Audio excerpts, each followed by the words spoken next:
Peace and love, beautiful people. Peace and love. You are currently tuning into Eye to Eye, an elder and youth panel discussion. Come on in the room. Come on in the room. Y'all have been waiting for this. Let's get into it, y'all. Let's get into it.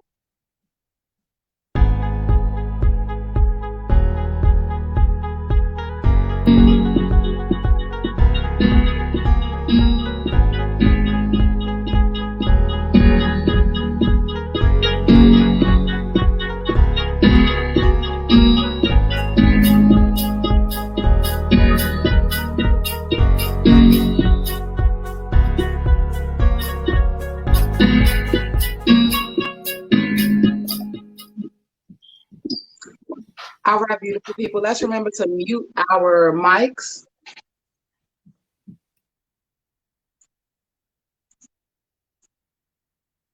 All right. Peace and love, beautiful people. We are currently airing live on Facebook, on YouTube, on the Melanated in America page, on the Tuyania Conke page, and with the Homegirl Huddle. Before we begin, I first want to introduce everybody who was on the panel. I want to begin by introducing my beautiful partner in this all, Miss Natalie B. Peace and love, Miss Natalie B. Yes, indeed. And so, Nat, I'm going to take everybody off so you can go ahead and have the floor, okay? Thank you, Tuyani. All right, welcome, everyone. My name, as Miss Tuyani Akanke has stated, is Natalie Battles. I go by Miss Natalie B. I am the owner, creator, and founder of Melanated in America production company and events. We host a lot of amazing events around Chicago. We produce television shows and films, and we highlight Black artists and activists and business owners and community organizers in Chicago. And I am super excited to be a part of this panel discussion. And I'm going to tell you a little bit about how it came to be in the partnership between me and Tuyani to create and bring this event to you all today. So I created an event through Melanated America called the MIA Kwanzaa, Melanated America Kwanzaa program, where we actually showcased one of my films, my new documentary short entitled At Their Feet. And around the conversation of Kwanzaa, we also tackled the conversation of intergenerational conversations. And that is what the documentary is about, sitting at the feet of our elders, honoring them, listening to them, but also the elders honoring us and passing on that information to the young people. And so we had a panel discussion, and Tuyani was inspired during that discussion, and she wanted to keep those lines of communication open. So she contacted me, and of course I said yes, because this is a very, very, very important conversation to have.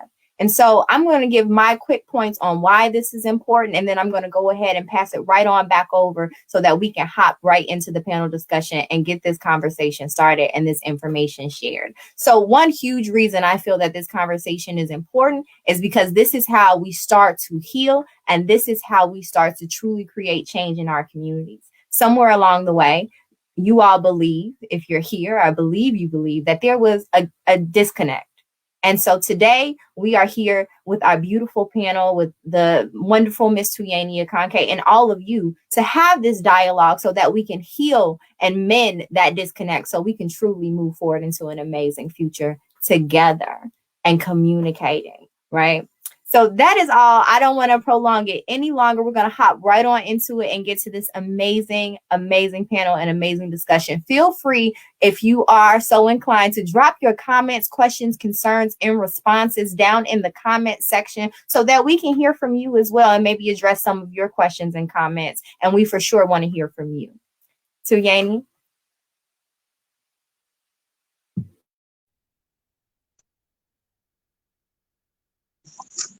Peace and love. Thank you so much, Nat. Thank you so much. I thank you for the introduction. And one of the things that I want to say that birthed this event was like me attending a Black event that was happening in the community with Melanated in America, and then that event inspiring me to continue the work of Kwanzaa 365, in addition to opening the space to have some eye-to-eye discussions, right? And so now one of the things that I really want to say that really made me feel like, oh, I have to do this thing, is during the discussion, one of the beautiful elders who was speaking, I had made the comment in the comments talking about, like, what about the elder and youth disconnect?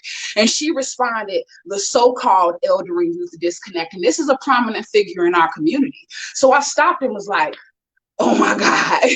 Oh, an elder who I love so much, who I value, and who has mentored me and who has mothered me, refers to the disconnect between elder and youth as a so-called thing. And so I'm like, this is a place for us to have a discussion. So I got on the phone with the elders in my community and the youth in my community and the people who I often have these conversations with, and was like, do you mind being part of this panel discussion? And so I'm going to start to introduce everybody on the panel one by one. Each of these men and women have inspired me to be the higher me, have inspired me to speak my truth fully and freely, even if it is to one of them. And I am so grateful of the impact that we have been able to do together, and that I see this panel do individually. So without any further ado, let me get into it. Okay, so first things first, I'm going to get into, let's begin with our eldest Queen Mother,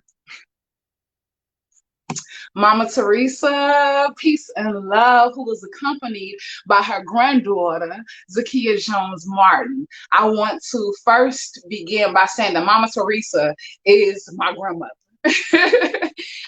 She is a grandmother that we not necessarily from the same bloodline, but whenever I'm around, when I hear her voice, when I need something, she provides that thing for me. Now, outside of Mama Teresa being just an amazing mother, sister, homegirl, and friend, she was also a manager in the hospitality facility, in the hospitality industry for over 25 years. Mama Teresa, am I correct? Yes, indeed. Not only was she running hotels and running the hospitality industry, she was also raising a beautiful granddaughter after her daughter had transitioned when her granddaughter was 17. So this, by Mama Teresa agreeing to be here, right? A lot of times we say, well, we can't really have conversations with grandma, or, grandma isn't trying to see eye to eye with us. I know for sure, and I have experienced an eye to eye relationship with Mama Teresa, and I felt that it was only necessary for her to be on this panel to have discussions about the clarity and the tools that we must walk away with to heal our people. So peace and love to you, Mama Teresa. You can speak now if you would like. Yes, peace and love to everybody. And I'm just happy to be here today to give a little piece of wisdom that I have and things that I've experienced and what we need to do to go forward. Ashe. I love you. Thank you. And Z, you're not necessarily one of the elders to us, right? But since you're sitting here, Zakia Jones Martin is my sister, my peer in healing, my peer in being an educator as well. And, it's important to always have somebody you can buddy with in life, and buddy with as you traverse through, traumas and things of that nature. And so my sister Zakia Jones Martin, we have watched each other evolve, heal, transform, and grow. And we are placed together in this lifetime to do that forever. So she stuck with me. We met through Zeta, and we maintain our relationship as it relates to motherhood and life. Peace and love. Z, go ahead, say hello. Peace and love. Hi, everybody. Thank you for being here. Thank you to Jamie and Natalie for providing this opportunity. I'm really excited to be here. I'm very excited to be sitting next to my grandmother in this capacity. It makes me want to cry. So I'm just excited to have the conversation and to begin, to continue the healing work. So thank you. Ashe. Yes, indeed. And next we are going to we're going to bring some masculine energy in the room. Baba, peace and love, Ifawole. How are you today? So beautiful people. It's funny because Baba, every time I read all your names, I'm like, I don't know which one to say. So that's why I sound a little awkward. I'm just gonna name that. But I refer to you as Baba Mila, but Baba Ifawole is a father in the community, a professor at Chicago State University of Social Work, and a Hampton University graduate. And a true scholar. Like, man, I sent Baba the flyer for this event. He was like, you misspelled priest. So I was like, okay, let me go fix that. He holds myself and youth in the community accountable for maintaining balance in our energy. He also helps and supports that. Not just holds us accountable, but also gives us a safe space to come and make sure that's done. I practice Ifa, and this is my Babalawo, which is the head priest who I go to help me work my energy out. And we thank you for being here, Baba. I thank you for taking out the space and time to do this work. I know you are busy, and we give thanks and honor to you for also being here at a time where the heart is evolving and growing. Thank you. Thank you. I say, Ibasio Ludmari, Ibasio Bubu Rumile, Ibasio Bubu Rishi, Ibasio Ifa, Ibasio Batala, Ibasio Eke, Ibasio Risha J, Ibasio Gumbai, Ibasio Marie. Go Ifa, Tio Ludmari from Bubu Omo today, if one you Bubu Ray, Kosi Bubu Ajagum. First of all, thank you to Yanni for inviting us to partake in this dialogue with elders and youth. I'm humbled to be here. I think it's an important conversation, mainly because there is a little bit of a disconnect. And I think it's in large part because we don't dialogue. And just being here with Miss Zakia and hearing her story has been profoundly inspirational just right at the beginning. So Mother Teresa and Mother Zakia, Miss Zakia is the elder, correct? Miss Teresa, the elder. Yes. Yeah, that's profoundly inspirational. You know that you were able to, take care of your granddaughter, run a business and work and take care of the community and your family. So just being on the dialogue with an elder and hearing her story just in and of itself has been inspirational. So thank you for inviting us here. We appreciate it. Oh, warming my heart. Yes, indeed. So then we about to bring another Queen Mother on up here. All right. Mama Lisa Santiago Mcneil. Yes. I call her mother because that's who she has been to me, in addition to being an actual business and empowerment coach for me. So as I have evolved as an entrepreneur, as a life coach, as an individual who creates spiritual healing tools, I have been led by Lisa Santiago Mcneil, in addition to helping me publish my 2 books. Your resume is long, Mama.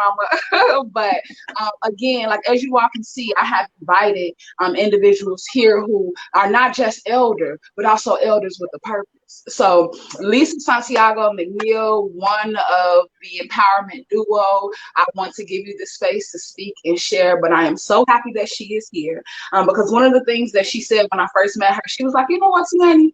I usually don't, I always connect with youth in the way I do you, but like you got something and I'm gonna work with you, right? And 3 years later, right, almost 4 years later, I'm here feeling empowered, feeling whole, feeling like I can go out and make my first million in my business because I have been empowered by my elders, by this specific elder. So I'm gonna stop right now because I can go on forever, and let you go ahead and speak, Mama. Go ahead. Shay. I'll let you go on, honey. It's good for me. No.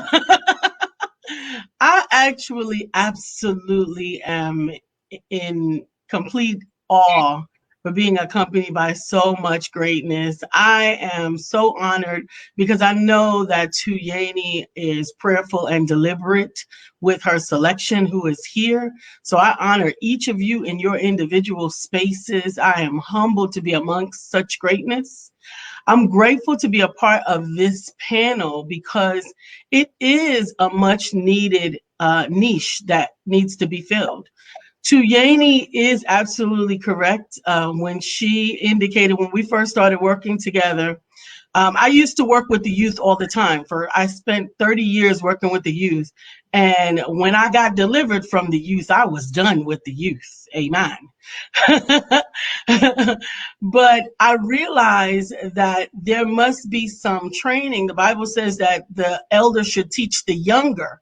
And so there should be some training for who shall come next to train up the youth. And if I'm only dealing with 40 and 50-year-olds, then that's going to shorten the duration of their interaction with the youth. But what mattered the most to me was someone that both was empowered by their own strength, yet willing to be respectable and humble to the wisdom of the age. And I think that Tuyani has both of those things.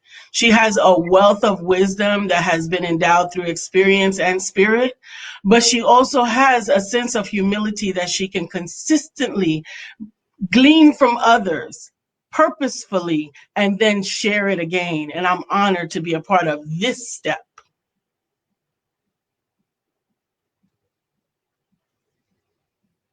That all the feels, I received that. Thank you. Thank you. And we have one more panelist who might not be able to come on just yet, but last but certainly not least, we have President Leon Davis. Now, I specifically chose President because he gets a lot of slack on his social media page, right? He's an influencer. He is a Howard University graduate. What's up? Nah.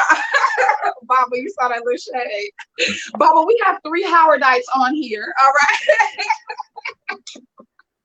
I'm joking, but President and I have grown so much over the years. When I first met him, I was like, who is this man? Like, somebody come get him, because I don't even know who this is, and we're gonna have to fight, right?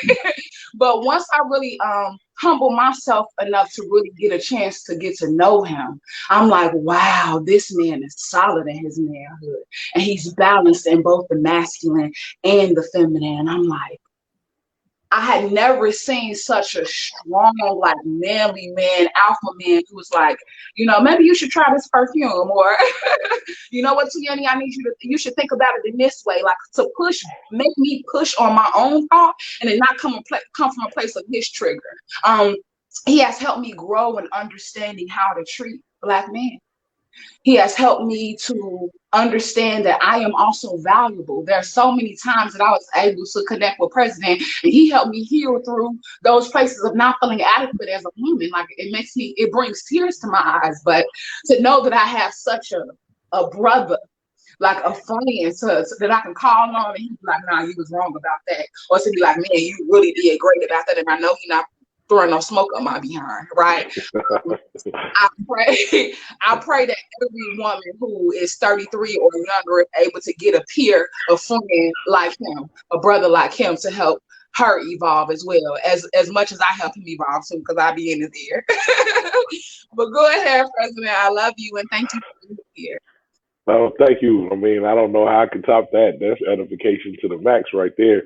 I'm glad I was able to play such a vital and influential role in your life. And yeah, it has been reciprocated. You definitely been a feminine voice to both push, inspire, teach, reach out to me in my dark moments. So, hey, thank you for all the words, and look forward to being on the panel, contributing whatever way I can, and putting paint where most can't, So I ain't got a whole lot much more to say. I'll say, well, we're going to get into it. I just, again, thank y'all. Unmute, buddy. I'm back. I love you all dearly, and I just want to say thank you all for being here. I'm literally in my space right now feeling so empowered, knowing that this conversation is a conversation that the world has been waiting for. So we are going to jump right in. We're going to jump right in. Does anybody have any questions before we begin? Anything? All right, let's get into it. So the first question that I'm going to throw out is, what role do you believe elders have in the development of the Black community? Or the community in general. We don't just have to keep it in the Black community, but we are looking to heal us, right? So in communities of color, in general, what role do you believe elders have in the development of the community? I believe that what elders have, the role is to keep speaking to the young people, and keep them grounded on experiences and the wisdom that I've had to do things to make my life much better. So speaking to them just continuously, because most of them, don't want to listen. So you have to speak 2 or 3 times the same subject.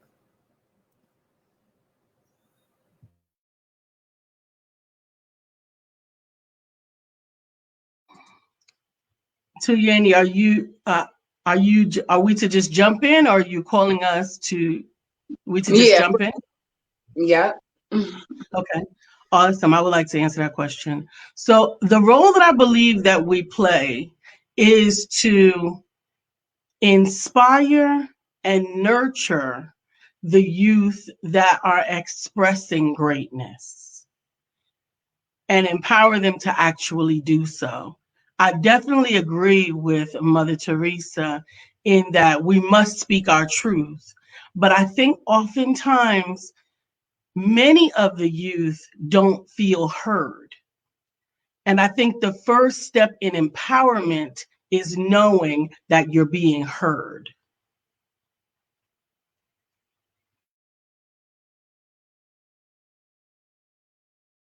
You're absolutely right, because most of them say we're not listening, and we need to listen more to their side of things than to express what we feel. But most important is to listen, because they think we're not listening anymore. Absolutely.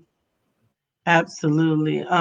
One of the quotes that we live by in our home is to seek to understand before being understood. And there's a bit of a balance, because many of us, or at least I'll speak for myself as from the generation that I grew up, we didn't get the voice. You are seen and not heard. And then oftentimes what came after us was the opposite. We went too far on the other side. We just let the children run wild and say everything that they wanted to say. But to find a balance where we're extending respect to the youth, and youth it's not only the young people, it's anyone younger than you. So it's generationally youth, right? My 30-year-olds are my youth. My 40-year-olds are my youth now that I'm 53, right? So it's respecting them in their respectable places, but allowing them to have a voice while teaching them that there is also a time to listen. Yeah, I'll jump in there because what you said about, we're youth in some ways and then we're elders in some ways. I think we all play that role, right? So for me, when I'm thinking about the role as an elder, I think the role of an elder, I agree, is to inspire. I think it's to encourage. I think it's to uplift.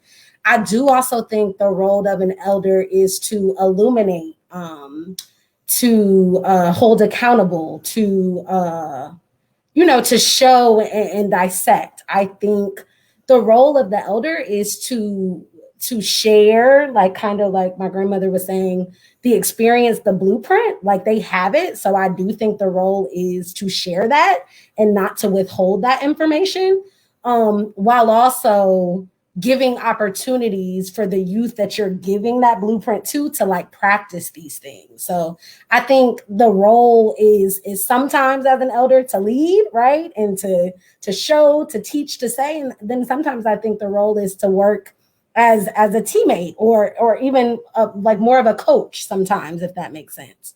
So I think that the roles and expectations shift. Yeah.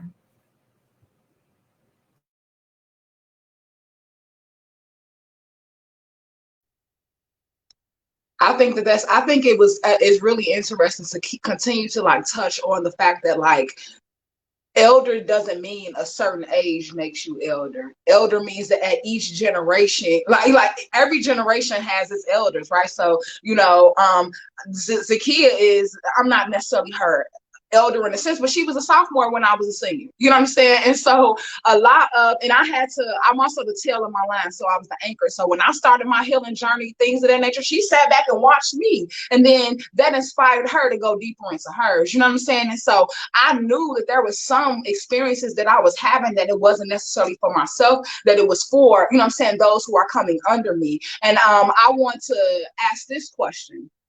So to our elders on the panel who are, to President, to Zakia, right? President, I would love to hear you talk about what you believe your role as an elder is, especially as being a Black man and knowing what our community is experiencing, especially the youth who you might even be a little bit closer to than, an elder man, a man, your elder, if that makes any sense. Yeah, sure. I guess I'll jump in there. Well, I'm in my 30s now, so and I've already started to get the comments from some of the young fellas around the place. The OT and all the different nicknames. What's up, Aunt? All that OG. So I've been getting a few of them comments, and some of it is also plays in a part in the way I carry myself. But I think the most important thing that I try to do is one, I try to find a balance of remembering when I was young, of being objective and keeping things in perspective. I think we have a tendency as we age up that everything that we remember from our younger years was the best thing. Music, dances, culture, all of that, right? And what I try to realize that with people who, from something as simple as making statements like, "Oh, all these young rappers, they doing this and that," and what happens is a lot of people cherry pick the best from their generation and compare it to the worst of the current generation. And they did the same thing when I was young. Oh man, y'all want to do that hippity hip hop, man? That ain't no Isaac Hayes. That ain't no Curtis Mayfield. So you take the best examples from your generation, as if it wasn't some artist at their time doing complete trash music, and compare it to whatever you see that offends you now. So I'd never try to do that, get into them dialogues and conversations and make people feel like, that they're less than, because any failures they picked up, they actually picked up from parenting, which comes from my generation and the generation before.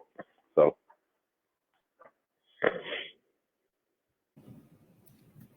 I can follow up. So I was actually I was thinking along those lines when you first posed the question. While President was thinking, I just kept hearing like storytelling, storytelling, storytelling. Like for me, that's a big part of my role. I think as an elder, especially like as an educator. But even outside of that, right? Like when we think culturally and historically about the role of the elder, like they were the keeper of the stories, like they were the keeper of the history. They were the people who told you what went on, right? So I definitely think that's still the case and it's still true. You are supposed to tell your story so that the people who are coming after you know what's possible and like what they can overcome. You're supposed to tell, the stories of how we got over and what we should have done then and what we maybe didn't do so well. So I just want to amplify that, like, storytelling. I don't know why I feel that, but just telling stories, I think, is a part of my role as an elder. I do think it is a part of my role to be an example. I think that that's just a part. If you're asking people to do certain things or to live a certain way, right, to be a model of whatever that is, I do think as an elder in any community, you do have a certain responsibility to conduct yourself in a certain way, that you're not supposed to just do any and everything, that you are supposed to be, the spokesperson or the best of what is, if that makes sense. Because if we're going with what Miss Santiago said, right, about making people walk into their greatness, you can't do that if you're not walking in yours. So to me, that's a part of being an elder, right? Like, how do you ignite the greatness in someone else if you're playing small? So those are things that definitely come to mind. I think you mentioned when we first got on the call about like safety or this being like a safe space. And I think that is a part of being an elder, like providing that safe space for people to come, get their prayer, maybe if that's what they need, or maybe to come get some food if that's what they need. Like the need might be different, but I do think that elders' responsibility is to be that safe space. And we haven't talked about the youth yet, but there's definitely a requirement to reciprocate, right? Like all of the things that I'm saying that is responsible or a requirement for elders to do. But those are things that definitely come to mind. Definitely to nurture. I think that was an important word that was said, to nurture, to pour into, to uplift, right? Yeah.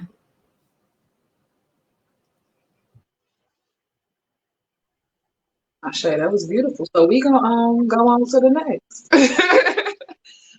What now on the other end of that? So what role do you believe that the youth have in the development of the community? Absolutely. I thought about that a lot. I'm Oh, I'm sorry. sorry. Brother, please go ahead. No, brother, please go ahead. We haven't heard from your wisdom. I would love to hear from your wisdom. Oh, sorry about you. All said it all. I'm like, hey man, I say everybody was, hey, I had nothing really to add except to say that I think we have to conceptualize what is a community. I mean, we're talking about the roles, but I don't think we ever touch on what is a community. And I think that when I look at our communities, they're nothing like what our ancestors had, even as early as the 1940s and 50s. I mean, when I read books like the study by St. Clair Drake um, on Black Chicago, and I look at how organized Black communities were in the 40s and 50s, right? Black Metropolis, that's the name of the study. We were incredibly organized. And I think what has happened, unfortunately, as time has evolved, we've been socialized to be incredibly individualistic and lost our sense of collectivism. And so in community, there has to be this healthy balance between individualism and collectivism, right? In other words, how do we move as a collective while honoring people's individual destinies and purposes?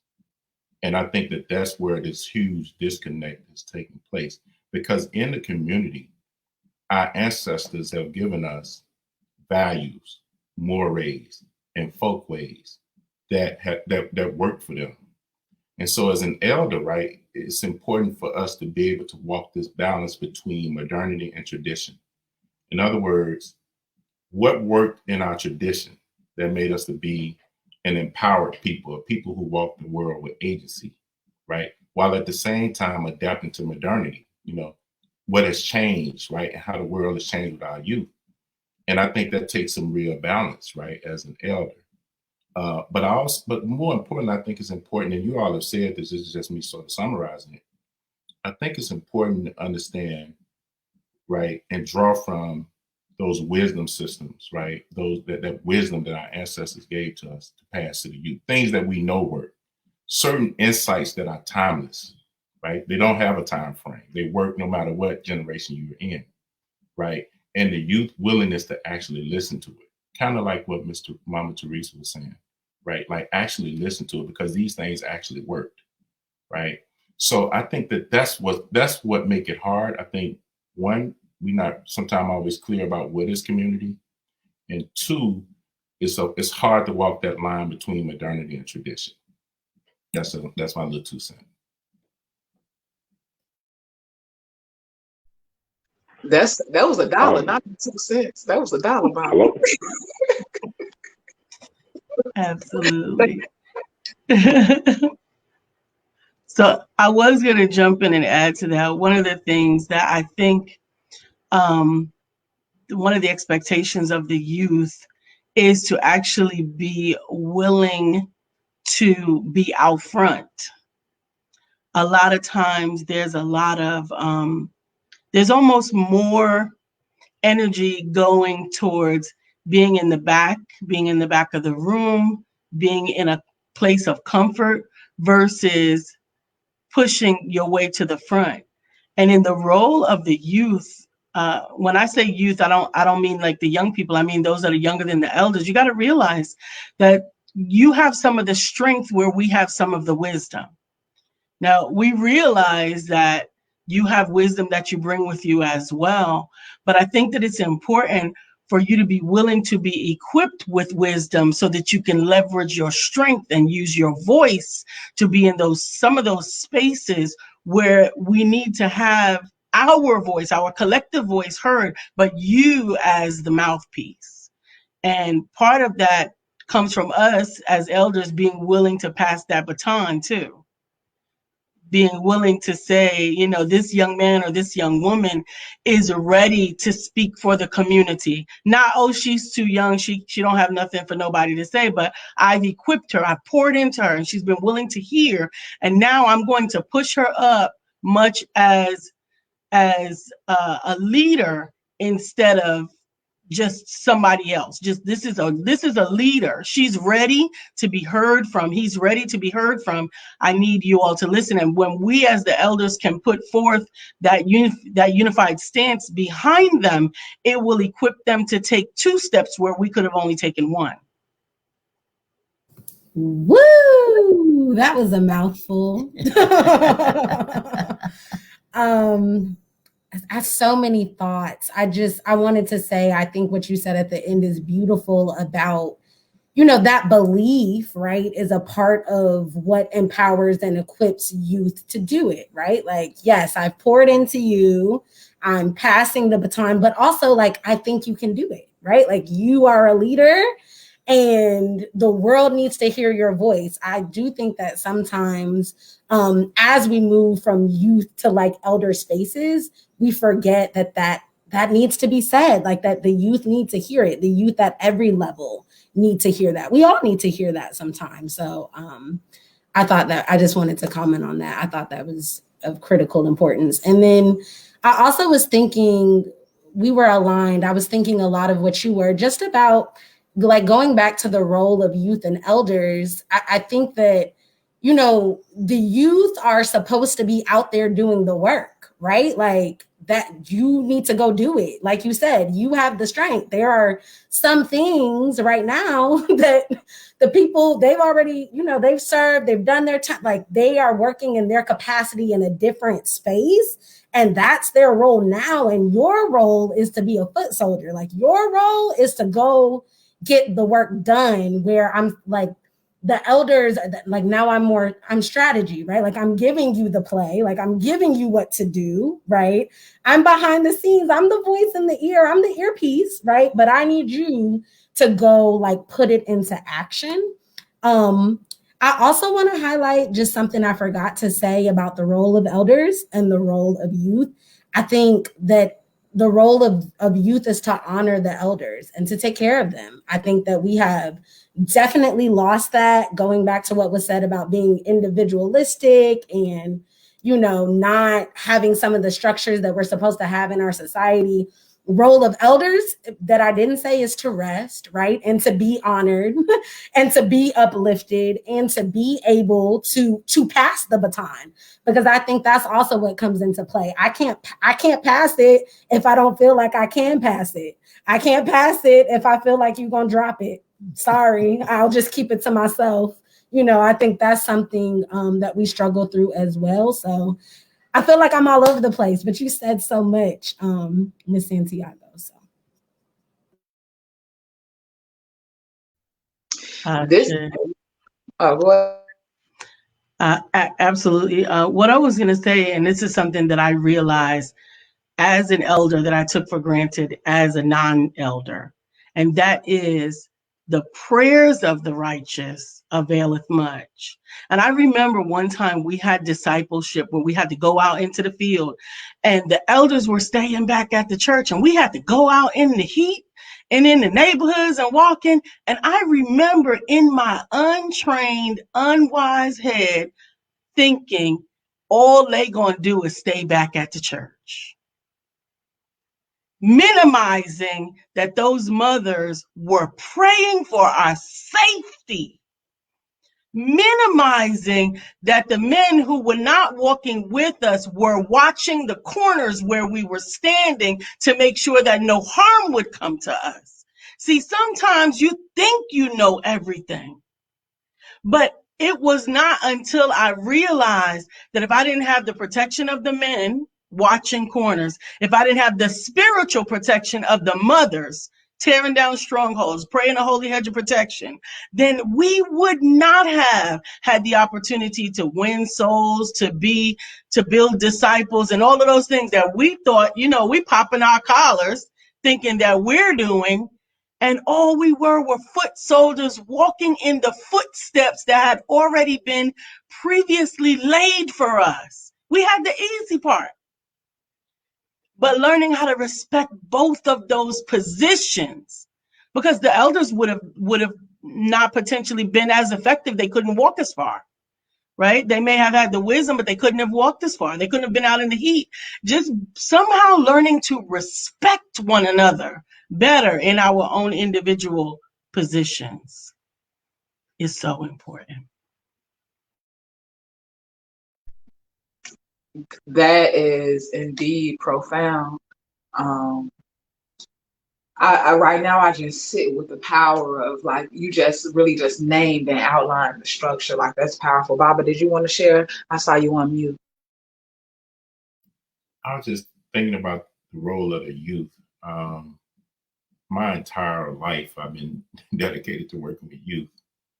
And I have two sons. My youngest son is 13 and my oldest son is 15.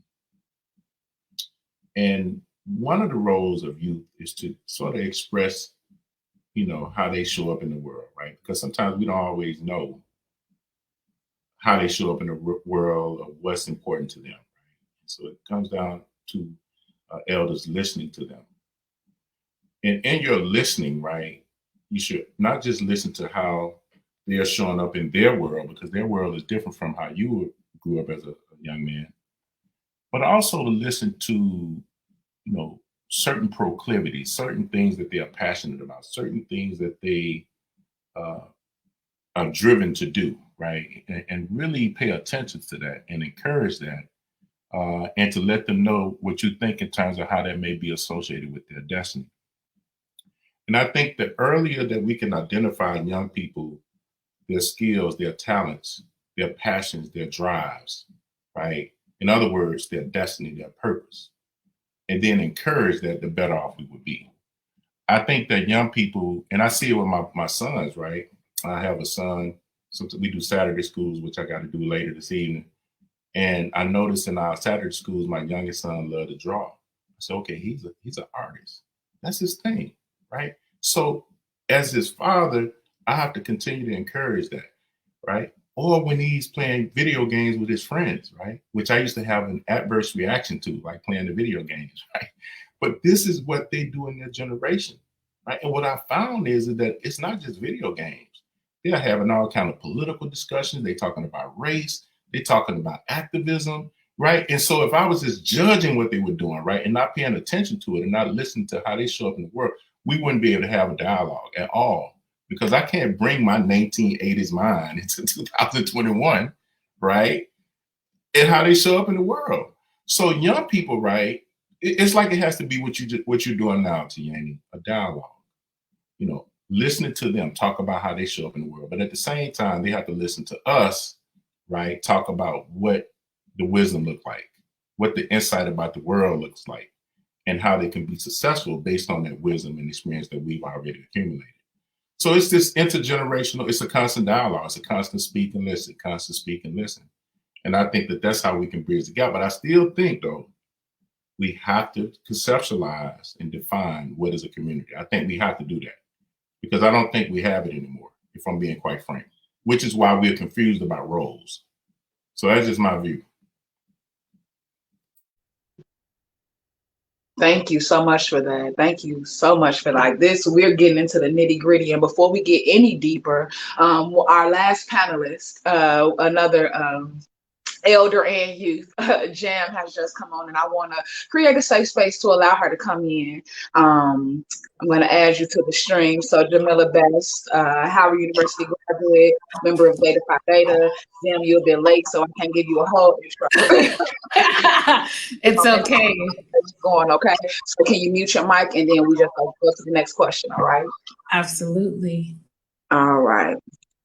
All right, beautiful people. So, and I know the Zetas are going crazy right now. But let's go on next. So I want to say, Baba, like everybody who I've spoken to, like the role of eldering youth and how those roles, you know, I'm a youth, but I have to be an elder sometimes, right? And how sometimes, you know, elders are elders, but sometimes have to be a youth sometimes. I think that those are some things to pay attention to. And Baba, I want to be clear that I'm going to be picking your brain, right, around how we create community around this, because this is a solutions-oriented conversation. And everybody here has said so many profound things that lead to great solutions. So we don't want to let those solutions fall or plummet with the, you know what I'm saying, with the end of the discussion. We want to make sure those solutions are implemented in some way. So Baba, my mind is rolling right now about like, well, how now, you know, how do we build a community? How do we begin to structure a community? How do we begin to create rules of engagement within the community? What does that look like, right? And then we're in Chicago, you know, Baba, you know, we got somebody from Atlanta, we have New York, we have North Carolina, right? So how does this happen nationally, communally, right? So these are things that I'm thinking about as we continue to talk, because Baba, that's the root of this all, right? The community gives you your role, but if we have no community, then how do I know what role I am to? That's absolutely right. No, it's absolutely right. I think to answer that question, I think, you know, we can definitely disagree, but this is just my little slice of the pie. I think it's important for community to be built based on families. I think that when you don't have strong families, which I believe is the core foundation of community, you're not going to have a solid community. And when I look at the statistics and I look at the fact that when we look at Black families, right, how there's been a decline in two-parent households, how there's been a decline in marriages. And even when you look at U.S. Census data in 1940, you will find that 80% of Black families, it was two-parent, they were married. Now, some people may say that's old-fashioned, but marriage is not just romance. Marriage is a business relationship, it's a partnership, it's a romantic relationship, it's a co-parenting relationship, it's a spiritual relationship, right? It's a lot of different relationships, and they play significant roles in the development of the following or subsequent generation. But if you don't have families, right, intact, it's almost impossible, right, to build community, right? Because the first set of values, right, that the child or the young person is going to experience is going to be from their parents, right? Your parents, like when I talk to my sons, I tell them what to look for in a wife, how to think about marriage, right? How to think about not to be hedonistic and how to treat women, right? So if you're not taught these kinds of things in your home, right, and it's reinforced by other families in your community, it's hard to build a community. So, you know, and so the question we got to ask ourselves, how do we get to this point? How do we get to the point where we don't value marriage and family? Why is it that men run off and don't take care of their children? Why is it that they get women pregnant and don't take care of their business, right? We have to have these hard conversations because that, in my mind, is the core problem, right? And so then if I come and talk to a young man who never seen his father ever, and I'm trying to like impart some wisdom to him in the community, right? He's gonna reject me because he's like, look, you ain't my dad. I'm not listening to you. Who are you? Right? And so what do you do? And I know I work with young people, so this is not theory. This is some stuff I've actually encountered with young men, right? Never seen their father, don't know their father, right? Or some of them don't know their mother, right? So if you don't have that basic foundation, it's impossible to build a community. That is my view. Can I interject there? I agree.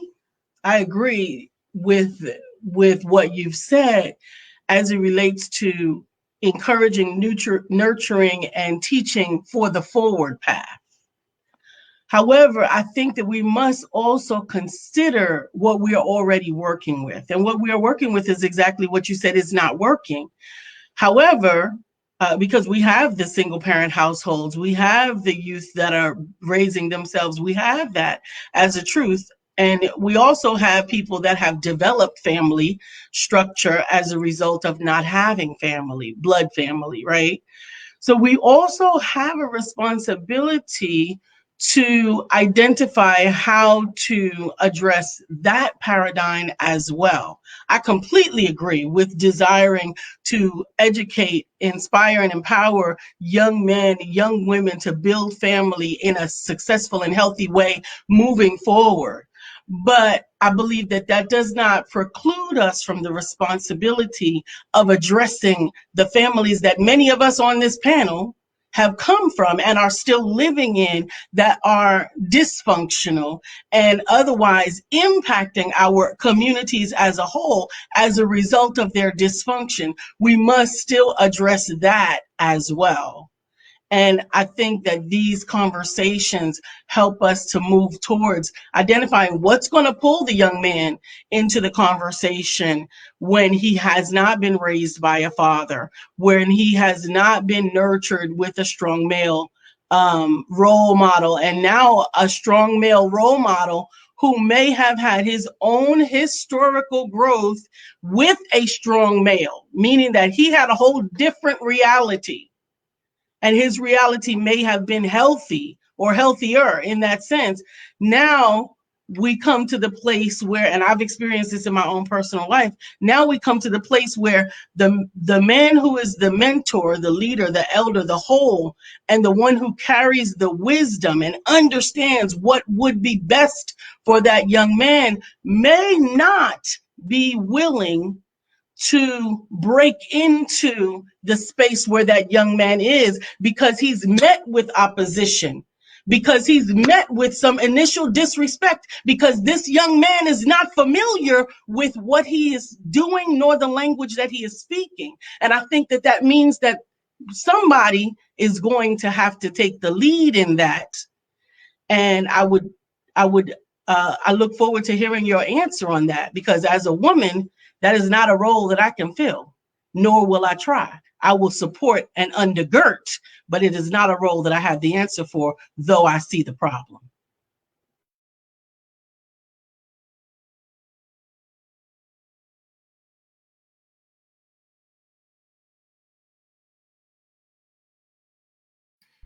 Okay. Sister Santiago is strong. And I agree.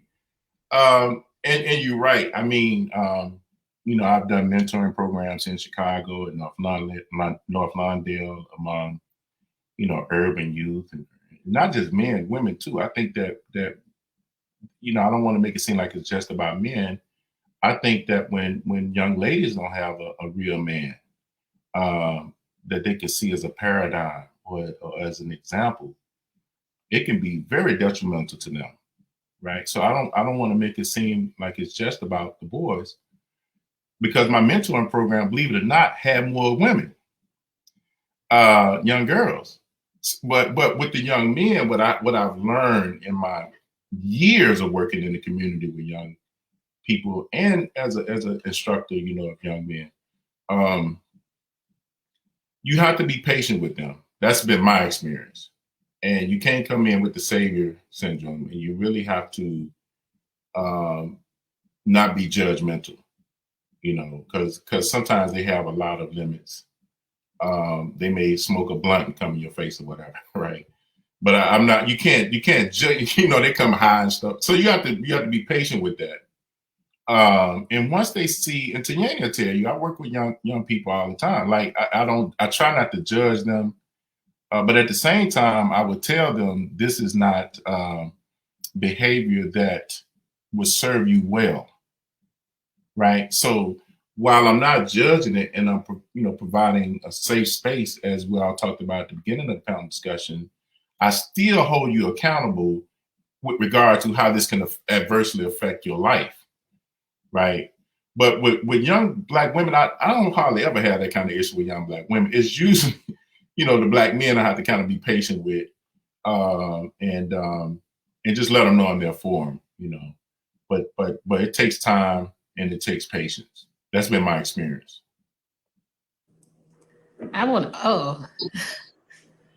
I see you, President. I thank you for deferring the floor to me. I appreciate it. I thank you all for just being here as well. I was able to listen up until Zakia's point about being a storyteller for the community. And when I think about some of these stories and narratives that we are, projecting, it's really funny to listen to my elders, have those kinds of conversations. Lisa, when I think about what you're saying, I think about there are roles that women can play. I think about my 10 years of teaching and, as, a special education teacher in predominantly urban neighborhoods, most of my students have been males. And, that's really where predominantly male classrooms, resource classrooms, everything. That's what I see. That's what I saw, for the majority of my time for 10 years of teaching. And you see so many broken situations. And I think that what we don't do enough that I learned that I had to do as a teacher in order for my own skills to come through in the profession that I was in was to not only start to uncover some of those stories, not only in our men, but our young ladies as well, but not only start to be open and willing to uncover some of those stories and to kind of just look at them and just help them through with whatever experience I had or whatever resources I had. I remember there was this one time I'm sitting with a young male and he had just got a diagnosis and he's rattling off they just told me I had ADHD, ODD, OCD, and and he's like, I don't know what that means. And I was like, well, let's look it up because I don't really know what it means right now either for you. And I want to be able to give you the opportunity to also see how research is conducted. So I need you to see what's going on. As we're looking it up as a class. And another young man says, well, I do that too. Wow, I do that too. And so when they start to see identification in the community, I think that's what first creates a family too, right? When you create a safe space for people to be able to talk about those things because it's so difficult, I feel like, especially for young men to be vulnerable, right? About the things that are going on inside of their lives, the deeper things that get to them. And we don't really hit about that vulnerability because even from my standpoint, as a woman who dates, it's like, listen, I really don't have the time because I got my own stuff I need to deal with. If that's not the case right now and we're not aligned to trying to build together, then I can't build right now with you, and that makes me feel bad because I feel like I'm the one who makes people open up. But when we start to open up and see those traumas, lying at the surface, and we're not doing a lot to dig it out. Not even from when I think about a church perspective, how are so many leaders men, but all the congregation is women? Where are the men at? How did these men even get to these positions to be elevated if they're not even inside of the church that they belong in? It don't make no sense. It doesn't make any sense if you look around and you don't see those men being leaders, because I feel like sometimes elder men especially are so quick to give up. They're so quick to just dismiss or push off whatever is going on. And that hurts me sometimes to watch how quickly men just give up, on whatever it is, because they're so focused on whatever it is that they're trying to pursue, whatever it is that they're trying to get to, whatever goal it is that was admirable, that I just had to leave everything and go on my journey. And it's like, that journey can last until you're 68. I'm looking at my dad still on that journey, and it's just and it's like a thing that we just got to deal, at this point, but it's so many years of that, men not being able to seek that healing from a 2-parent household, for the majority of times, but we don't know what goes on inside of anybody's household, for real. And so when we start to create those norms, I don't know. I think we got to really, truly think about, as people, are we so quick to give up on these kids? Because Black women right now, I feel like, are overburdened doing the most for everybody except for themselves. And that's the hardest part to kind of, because we're just trying to hold things together, that, yeah, you know what, the foundation of the Black family is crumbling because we just holding it on our backs, and then we, somebody help us. Like, so I don't know. Yeah. Go ahead, Brother President. I just wanted to say real quick, if I can.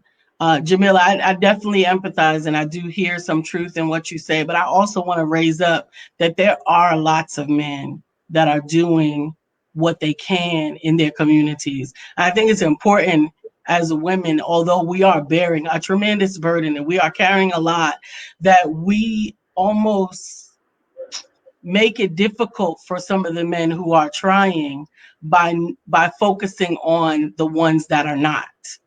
And I believe that we see what we believe. I believe that men are raising the standard now, that they are stepping into their positions, and that more of them are coming up. And I also see lots of frustrated women who've been carrying that burden and now saying, now here you come. I've been doing this all along. Go somewhere and sit down. And it's almost like we're cutting off our noses to spite our face. So I do want to take a moment to celebrate some of the men who are doing some of the work, and just in that balance, not taking away from anything that you're saying. Just wanted to do that. I'm sorry, Brother President. No. It's all fine. It's all fine. I just wanted to be able to contribute a little bit from my own personal experience. I formerly used to work with I worked in a lot of Black men and boys organizations, from Positive Minds Group out of Oakland, California. Worked with Magic, which is on the west side of Chicago. Worked with 2025 campaign. So I've been a part of sectors that focus heavily on Black men and boys, and the delicate relationship that goes into mentoring and development and accountability and all of those different things. And I always believed that was the core of what a ministry I felt called towards, because I noticed that two things that we promoted in Positive Minds Group, that even though that was something that I partook in over 12, 13 years ago, still sticks with me to this day. One is that one saying we used to have was, if you can get him to pull his mind up, he'll pull his pants up. I noticed that goes beyond just the actual, if you give him pull up his mind, his pants will follow, and that goes the concept goes beyond just the actual physicalness. But I think a lot of times we get into these, we see the issue, we see like the pants sagging, and we attack that instead of the underlyingness, of what creates and causes that. And so then we get caught up in these, all your pants are sagging, and so now the younger person feels defensive and they feel rebellious, and it's natural for young people to rebel, especially if we take into all things accountable with living in a society that doesn't place us on a pedestal. So it's only natural to fight back any way that we can. And so if we've been told to made ugly and made downtrodden, well then hell, since I can't be part of your culture, I'm going to create a counterculture that I'm going to embrace all the way. And the harder I embrace that, the more I'm actually fighting against your standard. Now it's another form of revolution, but just channeled in a different way. Another concept that I took from Positive Minds Group was, when the men are gone, the boys will run wild. Now, I've formerly worked as an after-school program instructor in West Oakland. And West Oakland is no different than your Bronxes and your Southside Chicagos and your Comptons and all of that. It's one of them neighborhoods where people know what they're getting when they're dealing with West Oakland. You know, a lot of rambunctiousness, a lot of feistiness, and a lot of heartbreak, sorrow, and at the same time, that's where that culture is at. You know, so that's where they beating on the tables in the lunchroom. Well, while I was partaking in this after school program as an instructor, one thing that I noticed through observation, um, I have developed a strong rapport with the young men in our after school program. I showed up early to work sometimes, and I would go drop in on their classes to see how they were during the day hours. And you know, it's already well documented that there's not a lot of male influence and presence in elementary schools. Well, I would watch outside of the class and see these kids all on the desk throwing spitballs and doing all of this and that, right? And all I had to do was just open up the door and look in. Didn't say nothing, didn't announce my presence. Didn't be like, hey, you get down. None of that. They naturally would start to quiet and calm. And I've seen it on a physical level, and I realized that plays so much more of a role.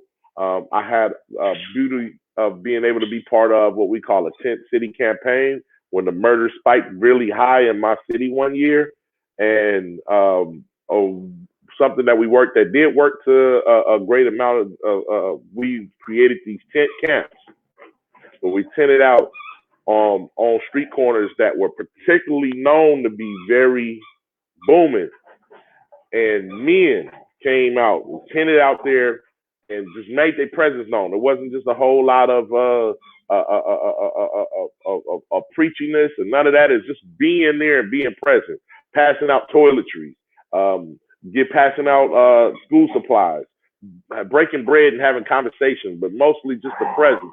And the murders dropped significantly during that summer. Now that's something that's hard to sustain, you know, because people have lives and wives and everything else with that. But when the men are gone, the boys run wild. And so I think it's just looking at the different things that play into the part of why men are gone, and how can we get them to be present once again. Thank you for that, President. And I think that everything that you added was so valuable. And I'm so happy that we went into this conversation around like manhood, right? And men's roles. And Jam, you brought up some important points. And Mama Lisa, you brought up some important points too. And I realized that I'm sitting here a bit triggered. Because as a woman who has worked, I've been on a spiritual healing journey for 7 years. You get what I'm saying? I'm looking and I'm like, well, we are always held accountable for considering that men are trying. But who is going to come and rescue our capes for us? Because we tired. Thank you for trying, but I still got to teach you while you're trying. Thank you for trying, but I still have to assume a leadership position while you try. So my question is, like, what avenues can elders create for men and women to be able to flow in harmony as men grow into being who we want to see them as, and as women are able to balance in their own self-care and the care of the world? If I can correct something, I was not elevating the brothers who are trying. I was elevating the brothers who are doing. There are some that are doing, right? The ones that are doing have taken the responsibility that they should. The ones that are trying hopefully will connect with the ones that are doing, and they won't be yours or my responsibility. They will be the men's responsibility, right? But I get it. As a woman who is tired, I was very tired. I had 6 young men living in my house. I went to every, boys club. I went to every police department, every fire department. I did everything that I could to invite a man to participate in the growth and development of these 6 young men who spent the bulk of their times at my house, one of which was my son, but the rest of them were with me as much as if they were my child, and they did not come. They did not come. Now, what had happened was one of those young men got killed. The day that he got killed, the weekend after, I couldn't stop the police from coming to my house. I couldn't stop the police from knocking on my door to ask me what I knew. And I told them at that point, whatever I know will not be known by them, because they could have come before this happened, when I was inviting them into the situation, when I was a woman aware of being outnumbered by men, a woman aware of being outnumbered and outstrengthened by the male testosterone that was in my space. Imagine 16-year-old men that are endeavoring to be directed by a woman who had not participated in their early development. I didn't have the opportunity to build that foundation of respect with many of them. So knowing that, inviting those men in, men, when you are called, you have got to come. Because when that window and that time has passed, the pain is great. And you leave a legacy that makes the next time you finally decide that you want to extend help, the door is shut.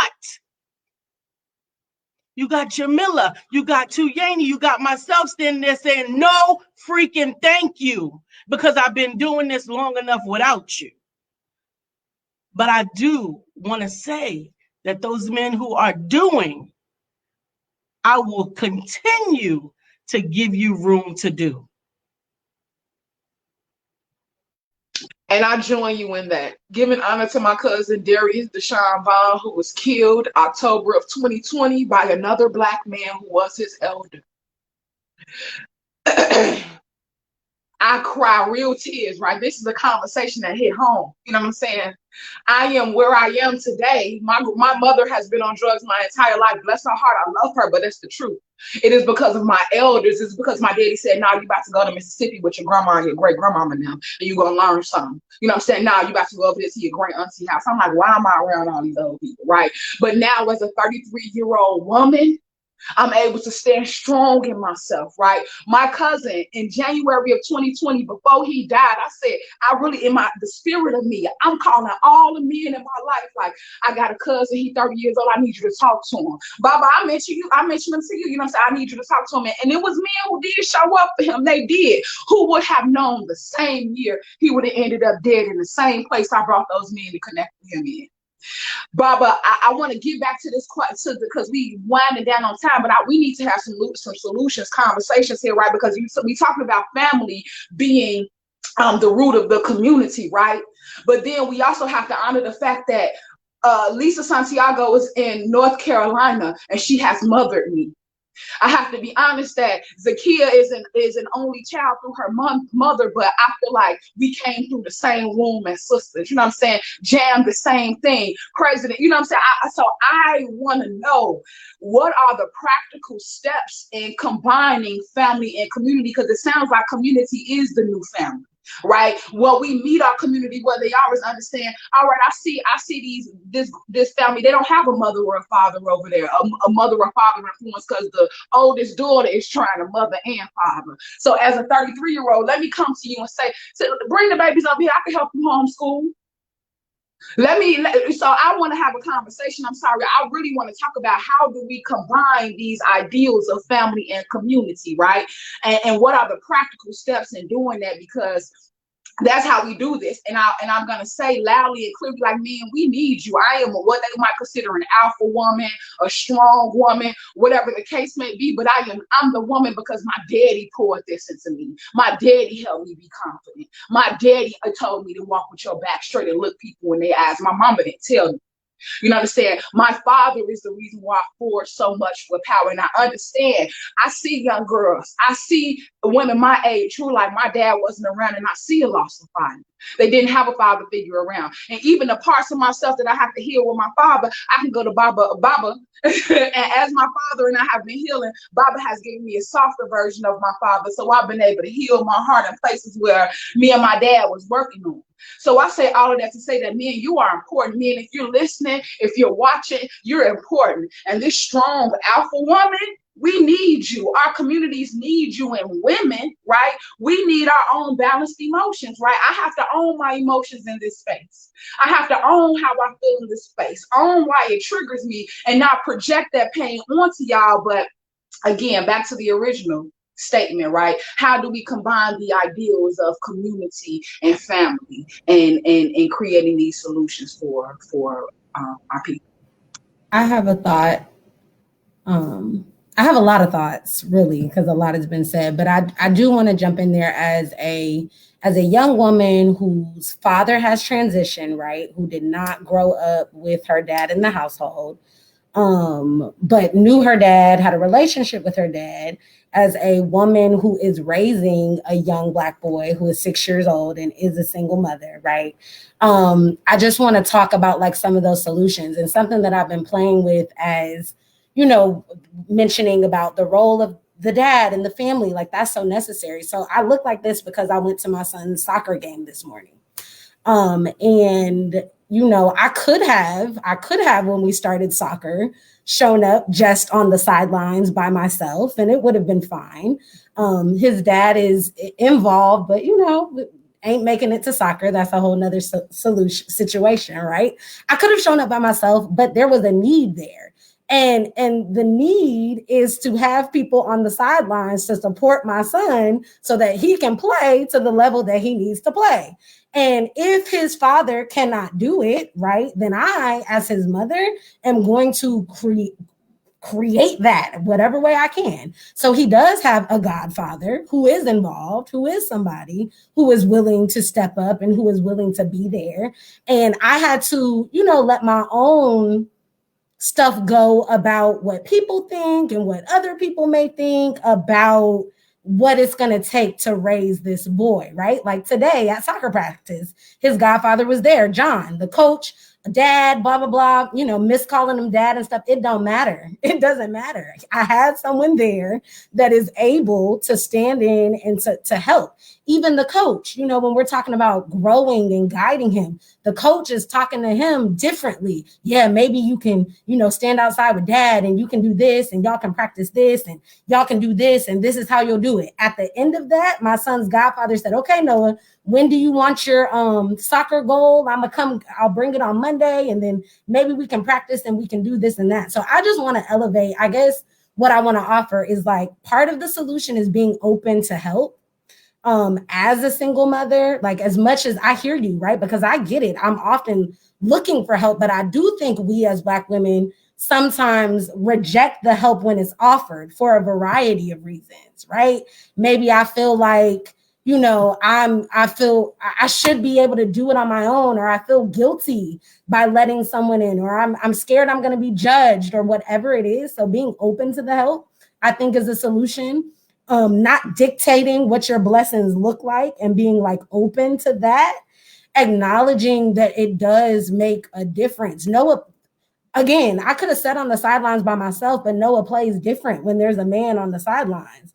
Noah speaks different when there's a man on the sidelines. Like it's a different type of situation. So just want to elevate that as a solution, right? That is me bridging community. This is somebody that I've grown up with that is a, you know, friend of the family that's willing to step in. So me saying yes to that. I have friends from Howard, you know, that have offered and said, hey, I'll come get Noah. I'll come play with him. I'll come do this and that. So also like taking people up on that opportunity when they do offer, not, you know, negating anything that has been said. But I do think that we sometimes, because we have had to carry it all on our own, when it's thrown out, we say, no, well, I'll do it. I got it. And I had to not do that this week, right? Like, so bringing in, you know, Noah's father this week when it was time for Noah to go back home or come back to me, I had to literally say, no, I can't. I need a break. I need you to step in. And then when he stepped in, I affirmed that, right? Thank you for stepping in. I didn't concentrate on the fact that he wasn't wherever he was supposed to be Saturday morning, or he didn't do that, or he didn't do this. I had feelings around it. It disappointed me. I was upset, but that does not get us to the goal, which is you do what you do. And thank you for when you do it. I'm going to, you know, make sure that of course I'm going to hold him accountable, but when you can and whatever you thank you, right? And being willing to be honest about those things, that I need a break, that I need help, that I can't do it by myself, and that that's okay. That has never been designed to be that way, right? Like that's not what it's supposed to be. So for me, that's a solution, like elevating and looking to those non, like not who you assume. Like maybe you don't have the uncle. Like I have a small family, so I don't have 15 uncles. I don't have 25 brothers who are. I don't have it. I have to grieve that, and I have to then look at my resources and what I do have. Do I have a boys and girls club? Oh, I got some fraternity brothers who can help me come do whatever it is, or I can call them, or they can hop on the line. I have a pastor, right? Like, so that. I also did want to just highlight about, this play between, are the men doing, are they not? That's something I constantly, as again, a person who has this experience, right? That's something I constantly have to look at. But I do want to say something that was transformational for me is, I drop my son off. I take him to school. I pick him up from school when school is in person. And one thing that I noticed when I started doing this and I became a mother is how many men are there, right? You won't know it because they're not going to put it on TV. Like that's not what you're seeing on the TV. That's not the images that you're seeing, but you would be surprised how many black men now are dropping off their daughters and doing their hair in the car. And, when I started seeing that, I took it upon myself to elevate that, like affirm that. When I see a man in the, in the park with his daughter or his son, I say something. Y'all look so cute together, or I appreciate you. Thank you for whatever. I don't even know this man, but you would be surprised how many times when I say that, they're so shocked and surprised. Nobody's ever said you're doing a great job. I love to say that to somebody when I see a man, when I see them with, a son or daughter, or whoever it is. Maybe that's not your son or daughter. You're just an elder, right, with a youth that you're taking care of. So I want to offer that as a solution too. Why would I show up if I feel like you don't think I'm going to be there anyway? So affirming the men in our community, uplifting them when they are doing things well, I think is like of critical importance. Holding them accountable, yes, but also like just focusing on the locus of control, right? Like what do you have control over that you can positively contribute to this interplay between people? So I just wanted to offer that.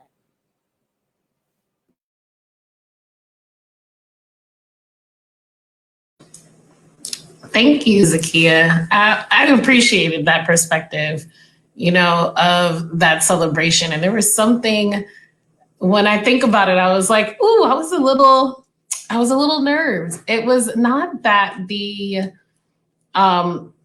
like, I understand the celebration and I love to, maybe it's all the teaching inside, but, to celebrate everyone's accomplishments and things of that nature. And I offered to that healing too, as well. Not only those compliments, I had an interesting conversation last night. And I know that with a young man, he was about 25 and we randomly met at this game night. And I knew that he like wanted a purpose, and I was like, like this is not going to happen. And let's have a conversation. Let's talk and let's open up. And somewhere within the midst of that conversation of spending only 3 hours with him, the few things that he hit on was a lot of those childhood traumas that led him to the place that he was at in that moment. And it really started to hit home for me, because when I think about my deepest conversations with men and with my girlfriends too, but mostly with men, it's always something relating back to childhood. And that's why I don't do it. Right. And that's why I don't go there. And that's why I strayed away, because I saw one example, two examples that remind me of something that I saw when I was a kid, and I'm running away.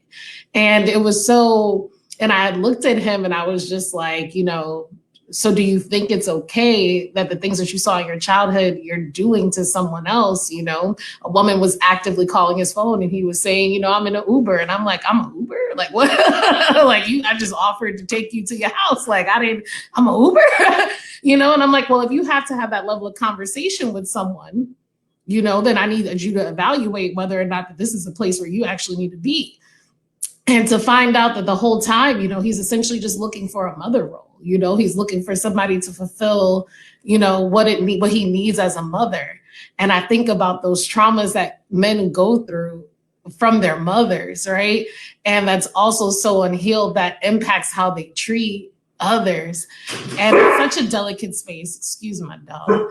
It's such a delicate space that I think when we start to say healing, and we start to actually dig into some of that healing and what it is, for me, it really is like, do men honestly, I ask my men friends all the time, I was like, do y'all have conversations like this with other men? They're like, nah, I ain't saying nobody living like this but you. And it's just like, okay, well then let's like talk about it with somebody else. So for me, I think that healing really is like, is starting to think about how do men create those levels of safe spaces that are not just for like, I guess that, surface elevation, right?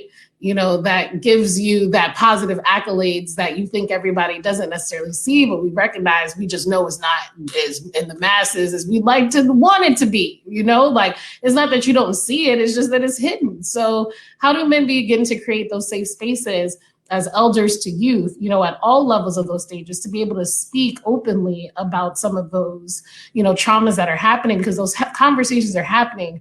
But a lot of that burden, once again, I got it about the stories of all the men that I know, and they all just stay with me. So how do men then take those stories and then make meaning of it for each other in their own spaces?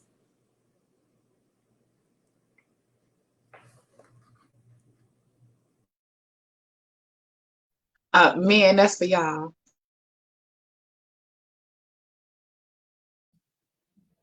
I want to hear what Mama Teresa has to say. I know she has a lot of wisdom.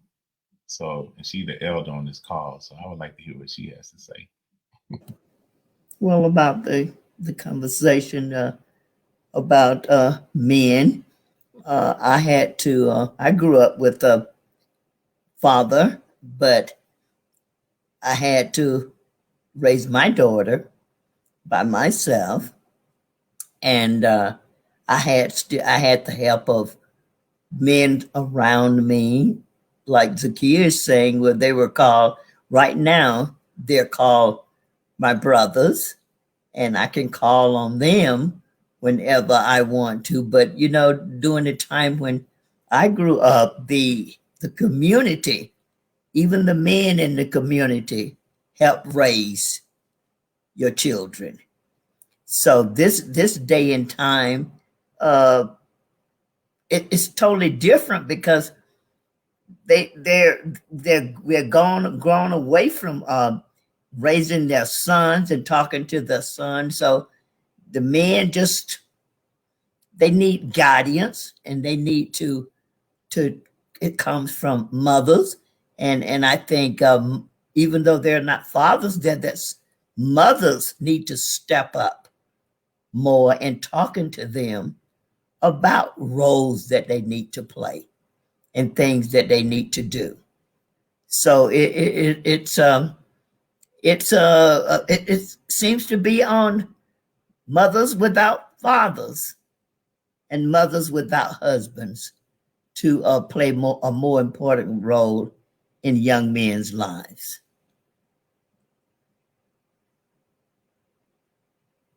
All right, can I have the question reinterpreted real briefly? Uh-huh. So actually, so Jam was speaking to men having to, so essentially, I got you. I got you. What's up, Jam? Spaces, like how do y'all create those safe spaces within your own communities for men for that, positive upliftment to go into those deeper levels of healing that do need to happen and do need to be uncovered, in order for, I feel like, that true healing to begin? How do men create those safe spaces with How do we create safe spaces for men to have those levels of conversations? Yeah. Okay. I've seen it done in a few different ways. And the common tropes, the barbershop, right? barbershop is a space where men get together and dialogue. And obviously, I think the more intelligent or the older the barbers are, the better the flow of those conversations will be.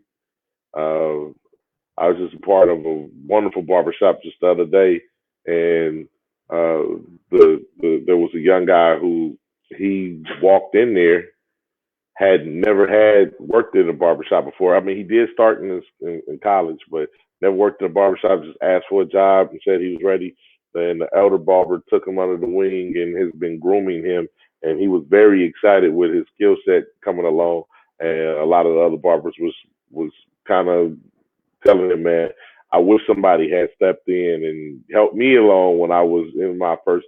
I fumbled around for 7-8 years, so I thought that was a beautiful thing for him. But just saying, that's a space. Another one I've seen is, you know, out here in Atlanta, though it's been interrupted due to COVID. There has been um, a male community uh, gathering space for dialogue and specifically for this, right? To be able to have intergenerational conversations, digging on issues that are very specific to men, and being able to have dialogues and embrace wisdom and share it across the table. More spaces like that should and do need to be created, especially in heavily populated Black areas. Uh, Resources would be one. Um, you need people who are trained to be moderators for those type of conversations and vetted, and in addition, just the resources to be able to have both a space to host them and Positive Minds Group out in Oakland. We had received grants, and it started with something as simple as being able to provide snacks and meals, to allure young people to come in. You at least had somewhere you go where you was gonna get some good food and some good conversation, and be groomed. So resources is one. Having those spaces, having those places, having those leaders, having those people who are vetted and trained, and to be able to hold those spaces, they're very necessary. They do go down, though. They do go down. I'm quite certain that there's some in Chicago as well, and it's about being adamant to find those spaces and highlighting those spaces and getting more people involved. Ashe. And I want to ask this question as I want to, because we're running out of time, but this is a very important question. And at one point I wasn't going to ask it, but there's something that has happened on the panel that makes me want to ask it, right? And the question is, how does the emotional avoidance and or imbalance of elders impact how our youth move? How does the emotional avoidance or imbalance? And the reason why I have to speak to that, with all due respect, I posed the question for the men, and the question was pushed to the elder woman on the call, which speaks to the triggers that I have had, some of the things that Jan has spoken to, and just some of the responsibilities that women continue to have to carry, even though we've asked to clear the load, even though we ask for you to speak, right? And I also have to be honest with the fact that the emotional imbalance of some of my elders impacted how I moved and how I emote. And many of my traumas are rooted in those things as well. So I'm going to go back to the question, and I think we really need to get to how the emotional avoidance or imbalance of our elders impacts our youth. Well, let me say this. I don't think I was engaged in emotional avoidance. I think I was coming from a traditional cultural perspective where we don't overtalk elders. And so I hadn't heard from my elder. And it was like everybody else had talked, and she hadn't really talked. So it wasn't so much about emotional avoidance.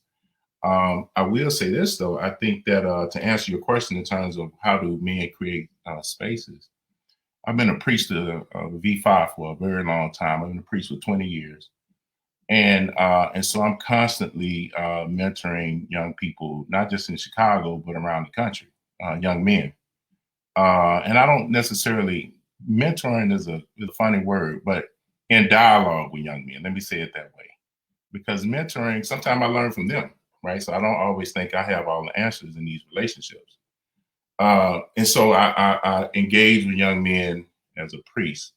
I also engage with young men as a professor, right? So that dialogue is totally different from when I'm engaging with them as a priest, right? And then I have two sons who I constantly dialogue with. I mean, number one, because that's really my responsibility. And I think sometimes we think we have to do these grandiose things that everybody has to see and look at me. No, sometimes I really engage with my son's friends just on Xbox, right? And we're talking about history, and we're talking about culture, and we're talking about politics, and we're talking about things that are undesirable in terms of being a man, right?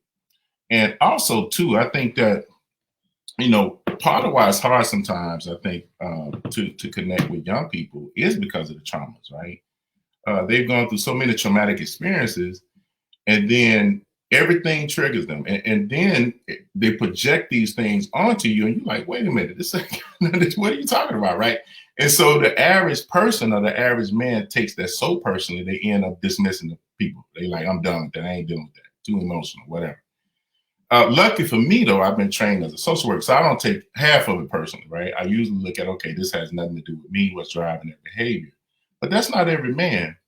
But I think that, it's so many factors that contribute to, why there's a lack of the dialogue between older men and younger men, and older men and younger women, actually. But at the same time, just what Ms. Santiago was saying, there's a lot of that going on. There's a lot of dialogue with men, with younger men.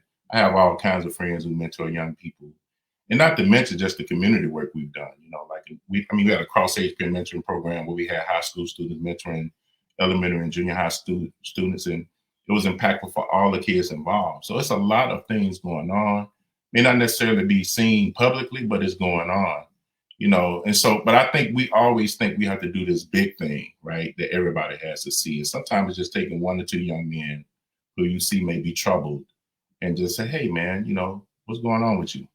Not judging them, but just asking what's going on with you, how you doing, what's going on, like you're struggling today. And I could tell you more often than not, they usually let down in God and they tell me what's going on. And then usually some kind of way I can help them move on with their life.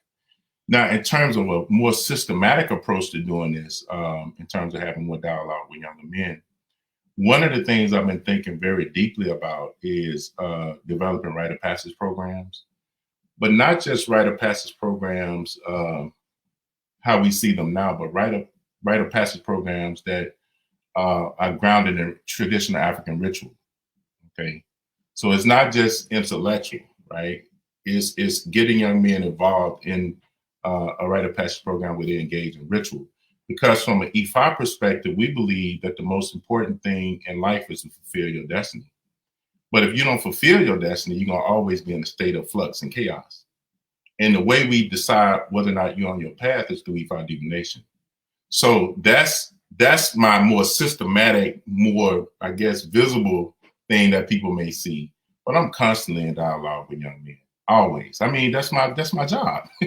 So that's how I see it. I don't know if I answered the question, but I'm trying to answer the question. I hope it was helpful. Yeah, you answered the question before the last one that I just asked. But yes, Baba, the one around the question that Jamila posed, yes, you did. And so I'm posing the question to the entire. Let me rephrase the question, right? Because I definitely don't want to send any energy of projection, but I do want to. This question was posed from a place of knowledge, so I'm going to pose it again from a place of knowledge and experience. And that is, how does the emotional how do the emotional traumas and the traumas of our elders, let me say that, impact our youth? I'll say that. And also, when we say about trauma, I'm going to define trauma as a memory held in the body that impacts how we move through life, right? And we're constantly feeling it, we're constantly experiencing it. And sometimes I believe that I'm just gonna speak to it. In my experiences, I understand trauma a little bit more and a little bit better than a lot of the men in my life. Not all, but a lot of them. And that in turn makes it difficult for us to have conversations. And it also makes women just look like the emotional people, right? And I believe that is a ideology that has been set forth by our elders, right? Women are emotional, men are not emotional, women, they crazy. The other day I had to have a conversation with my dad because he was like, yeah, women change a lot. And I'm like, let's talk about that. Because men also change a lot, right? So thinking about the ideals and the traumas and the things that I think about that have been imposed on me and I'm fighting, right? So I want to ask this question more clearly. How do the traumas of our elders impact our youth? Well, I think part of it comes from the analysis, right? You have to be clear about the collective trauma that we've experienced as people of African descent in this country. So we don't deal with the collective trauma in terms of what has happened to, and people say, oh, well, that has nothing to do with us. It has a lot to do with us. When you think about the collective trauma, right, where people were pretty much subjugated for 256 years, right? And then another 100 years of Jim Crow. And then after we came out of Jim Crow, civil rights movement, et cetera, then we go through some more trauma with the age of crack, right? So then you really see our communities being completely traumatized, right? Then the trauma was exacerbated with the mass incarceration phenomenon, right? The increase in single parent households, multiple homicides in our communities, which further traumatizes us, right? And so when we talk about trauma, we're not looking at it within that context and we're just pointing fingers at people, then we're missing the ball, right? Because it's much more complex than that. It's intergenerational and it's complex. So if you're not putting it within that framework, you're gonna miss it. Right. And then you'll end up just blaming men and women. And that's not a very healthy or productive conversation. But I think if you come at it with knowledge, right. And being really objective about, your triggers like you do. Because not everything is an attack, right? But if you've gone through this trauma, then it feels that way. Or it feels like a slight. And so on and so forth, but it comes down to healing. And from my perspective, and this is not for everybody, the way we heal trauma, right, from a traditional African spiritual perspective is through ritual, right? We have to, first of all, heal the traumas of our ancestors through worshiping them and honoring them and doing ritual for them. That's how we do it, right? I'm not saying that's everybody's role. Or we do initiation, right? You get initiated, you become a priest, or you get more connected to your destiny, your Ori, right? So that's how we solve it, right? So we have real practical things that we do from an Ifa perspective. But I know, when you talk about religion and spirituality, that can get dicey in our community. I mean, according to the Precinct on the Study of the States, the vast majority of our people are Christians. So you can't even have that conversation sometimes. But Ifa is not religion. It's a spiritual science. And that's how we address it. So I don't know if to answer your question, but that's where I'm coming from with it. Thank you, Barbara. Anybody else? Y'all can go ahead and get to it.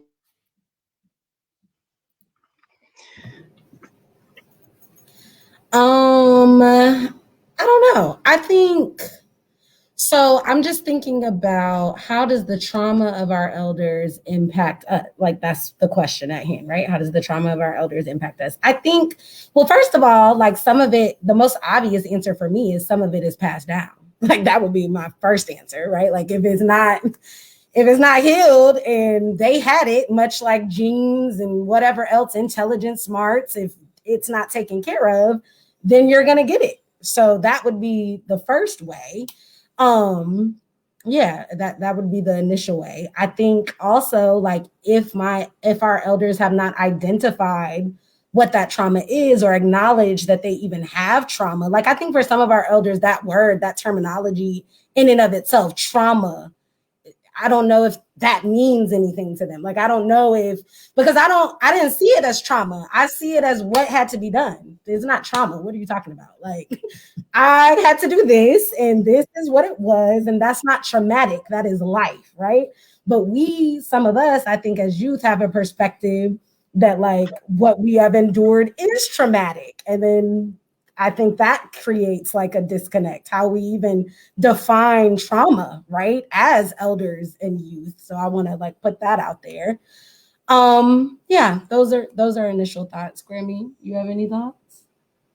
Well, talking about that's like Zakia is saying about trauma, she's absolutely right. She and I talk and I tell her stories about things that have happened in what you call the Jim Crow era or whatever it is. And she asked me now, how do I, how I feel about it now? I told her that was what it was. I just had to go through it, realize that whatever people thought of me at that time, especially racist, that was not me, that I was better. And I didn't care what they called me. My name was always Teresa, whatever they called me. So I didn't look at it as trauma. I looked at it as part of life.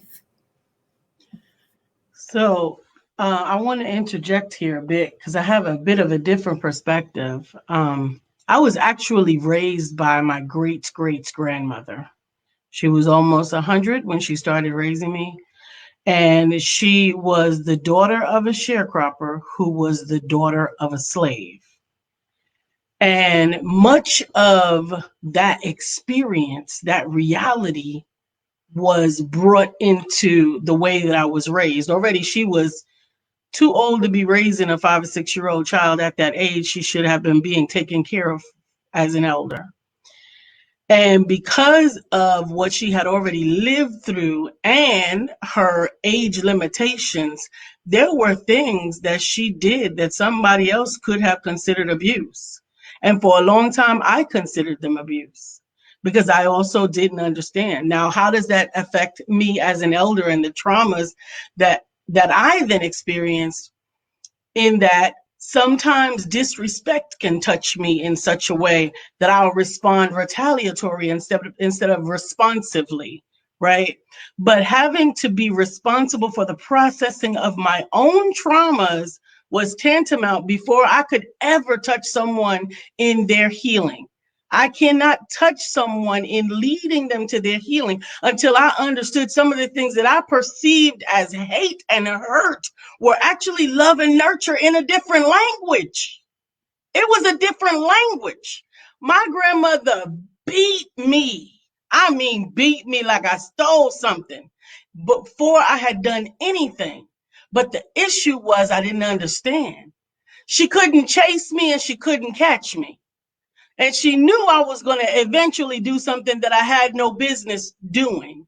So in an effort to preclude what I might do, she beat me ahead of time on schedule. Now, growing up, of course, that felt like abuse. But looking back on what she had to live through, and thank God she lived through it, and what her mother had to live through, and thank God she lived through it, if she hadn't been obedient, she wouldn't have just made a mistake. She would have been dead. So bringing that wisdom into, now I've got another generation to raise, and I can only raise you from my experience, from my knowledge, from what I know. This is how it's going to prevent you from that situation. This is what I'm going to do. Now, for me now moving forward as an elder, I had to process that, so I didn't bring it forward. And much like I previously noted earlier, I went full spectrum on the other side. You ain't never gonna beat my babies. Them some good babies. They just experiencing life. They just, they're just learning. They're just inquisitive. And so then took it to the further extreme, and those boys needed some beatings. Now helping to guide the young women after having some healing, some processing, some spiritual travel, because I had to go back. I had to go back and talk to the elders. I had to understand. I had to figure out why. Why did you hurt me? Why did you hate me? Only to bring back the knowledge and the wisdom from the elders that said, baby, I loved you. And I was trying to preserve you the best way I could. Now to teach the young women to find balance in their raising of their children, to find balance, here's another area, in the dealing with your man. Because you see, in the generation that my grandmother came from, the men were just coming out of being studs. They were just coming out of being property. And so she didn't have the wisdom of treating a man like a king because she hadn't taken a spiritual journey back to when we were royalty to learn from her elders. My husband is a king and he sits on a throne, but he treats me with a royal hand. And so now we can teach this wisdom to our younger women with balance and love, to our younger men with balance and love. But you got to take that journey yourself. You, as the teacher, have to take that journey yourself into whatever your own individual experience and historical experience is, because everyone's is not like mine. I mean, I just want to affirm that, right? Because there's teachers on the call, and that's true. Like, you can't, from Tuyani, Jamila, me, you can't teach a book if you haven't read it, right? Like, if you are going to go to class and you're going to teach that, I mean, you can try, but it's not going to be a good lesson because you didn't do the analysis for yourself. So I just wanted to share that. I was thinking about that as you spoke, and thank you for your comments on that.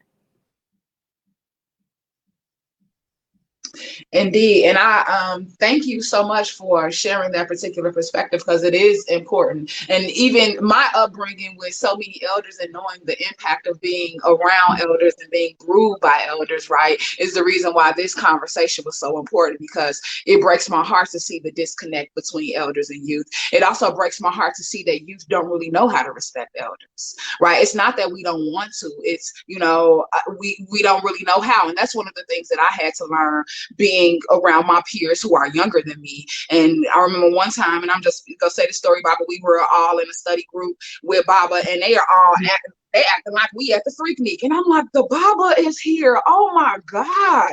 And I understood, like, Baba was just like, well, I'm even happy that the community of youth are here. And I'm the one closest to the age of the youth being like, oh no, this is unacceptable. And then being able to your point, being tasked with the responsibility of being an elder to my peers, right? So now my peers, those who are willing to listen, understand you don't go into the Baba space like that. you don't treat the Baba loud like that. We don't do that. You know what I'm saying? So at the end of the day, and also speaking to the fact that I have to do my trauma healing before I'm able to teach trauma healing, right? And then also I'm thinking about what type of spaces can I create for elders, both men and women, and youth, both men and women, to have a safe space to kind of heal together, right? Because even now I have to go back to my altar and do some writing, because there's some things that I have to work through and write through, and that's a spiritual tool of mine, right? So I go to my Bible out to get my readings, but then I have to do my trauma healing on my own. You get what I'm saying? Because that's not up to anybody else but me to be able to do. So I say, so right now, this conversation is definitely a ... right? There's such a vast amount of topics to have a conversation about. There are just so many topics to discover and to tap into. And I have to name this, right? I am 33. I got 3 degrees, whatever the case may be, but I still need my elders. I have been to many places in my life, and there are sometimes I'm trying to reach out for something, and I used to be able to reach out to my grandmother. I used to be able to reach out to other elders in my community. That's why I hold to Mama Teresa so much, because she feels like my Southern grandmama. You know what I'm saying? I hold to Lisa so much because not only does she have my mother's name, she's also able to stand in some places that my mother isn't able to do so, right? And so I want to be a model of what it means to heal in the moment, right? I'm not the master educator because I know everything. I'm the master educator because I'm a great learner. And as a result of me being able to learn, I'm able to then come and teach. So the master educator, along with Melanated in America, has brought to you this opportunity for us to not, it ain't no more surface conversation, y'all. It ain't no more, there's this event that's happening. Nah, it's an online event. Some people might have signed up and didn't come, but everybody who came got something that they needed, right? And we have to continue this conversation. We have to continue this work. We have to continue this conversation, really. And I look forward to connecting with each of you all individually to talk about some ways that you might want to be involved in continuing this conversation, that you might be want to be involved in continuing to do this work. And so before we roll out, I just want everybody to get the opportunity to say, wrap it up, right? What is one last thought or word or space that you want to leave us with? And then I'm gonna bring you back on, Miss Natalie B, so we can close it out for our audience. This right here is great, amazing. It is definitely what we needed it to be. And I look forward to opening up everything else that has to come from this conversation. We can go with Mama Teresa and Zakia. She said put me on. She said put me on. All right, everybody, I just wanted to let everybody know on this panel that today you've uplifted me and taught me some things that I needed to hear too. So I appreciate every one of you, and God bless you all. And I look forward to hearing some more from you. Since I'm already unmuted, I just want to say, yes, this is an elder youth panel discussion, right? But I think the two words that I'm walking away thinking about most are like family and community, and how working on that then is the solution to elder and youth. It all comes back to that. And so thank you for being a part of being here. Like everybody who's there, I feel wonderful being able to connect. And I, like my grandmother, am learning and thinking. My brain is just like boom, boom, boom about everything that was shared. Honor the people that are in your life, right? Honor the people that are in your life. If you're watching, honor your family, whether you're elder, whether you're a youth, like whatever that role is, do it to the best of your ability. In my family, in our family, we have a quote, a saying, and it's, when a task is first begun, never finish till it's done. Be a task big or small, do it well or not at all. So again, whatever your role is, right, you need to, I think about everything that we've said, doing that role with fidelity, showing up and giving the best you've got in whatever part you're playing. And that's what I'm thinking about as we walk away today.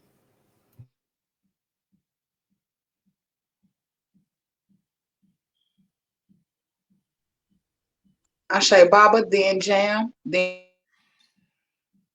I would like to just leave with some words that my beloved mother left for me, who just recently joined our ancestors. My mom, who no doubt was, my parents in general, but my mom no doubt was a huge influence. She said, son, it don't cost a dime to be nice to people. She didn't have all these degrees, but she had common sense.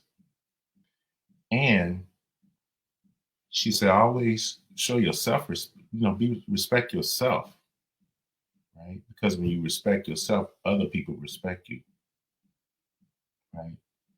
Sometimes I think we can be a little bit more gentle with each other. You get more done when you're a little bit more gentle. Not everything requires a sledgehammer. And that's what I want to leave with.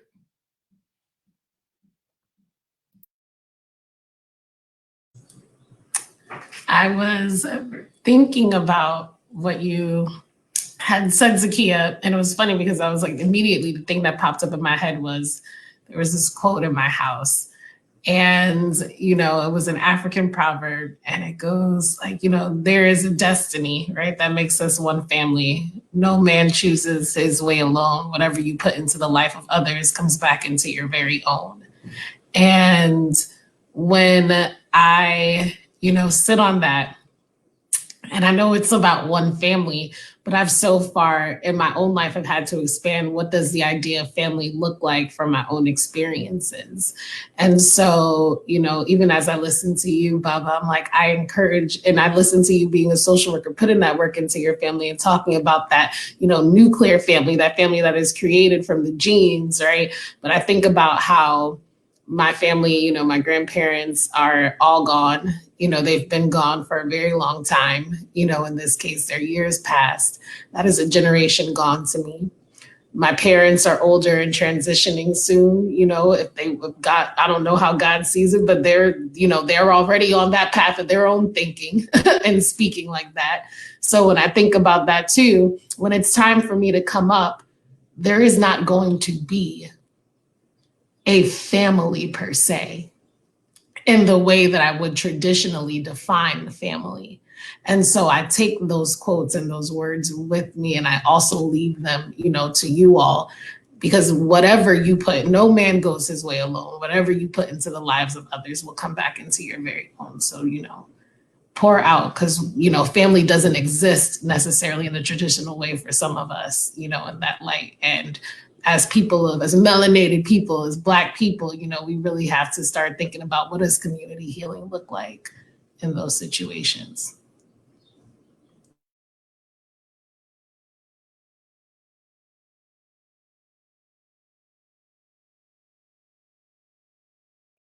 President, and then Mama Lisa. All right, boom, there we go.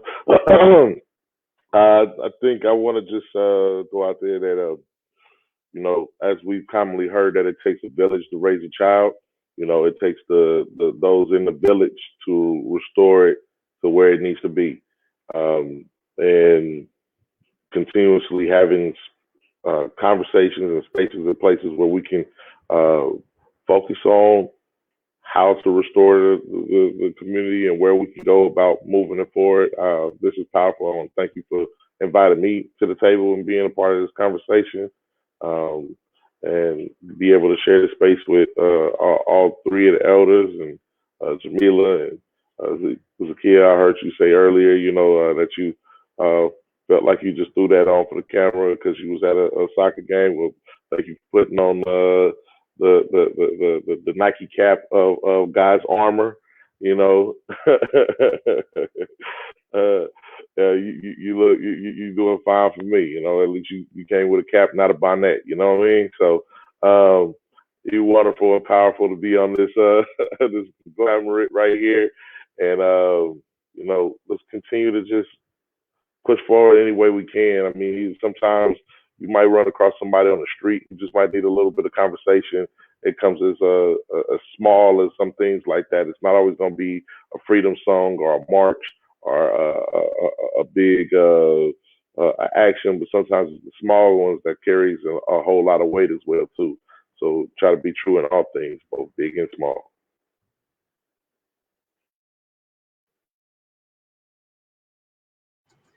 Amen. Amen. I'm just grateful to have been a part of this. And I feel led to, I feel led to sing this song that, you know, whenever the community is brought together, we often have music. It is the undercurrent of who and what we are. But I need you. You need me. We're all a part of God's body. Stand with me. Agree with me. We're all a part of God's body. It is His will that every need be supplied. You are important to me. I need you to survive. And I need each and every one of you to survive. Thank you for being a part of my community. I love you. Thank you so very much, everybody. And Baba, to your point, I know a lot of times I move with a sledgehammer, right? And having these conversations is That's why I need my elders around, right? That's why I need healed and healing elders around, right? To say, you know what, Tiani, give me permission, right? To have my space, right? And also listen to me, hear me, and learn from me, right? And so, yes, I do move with a sledgehammer, but situations like this help me to heal through times when I don't have to clap, and other times when it's like, I hit that joint. So thank you, Baba. I value you. I honor you. I thank you all for trusting me and creating a safe space for me to not just facilitate, but heal through and continue to perpetuate this lifestyle that my platform is built on. This is not about the healed. This is about the healing. This is not about the all knowing. It's about the learning. And so I am blessed to have been able to share this space with each of you. I honor the God that manifests in each and every one of you and in your words. And I pour into you all that you might be needing at this time, because a conversation like this is brave. A conversation like this is what God has been calling for. A conversation like this is why the ancestors right now rally together and continue to work in our honor and in our name. And I thank y'all for being part of this work. I love you. Miss Natalie B, y'all ready to come on up?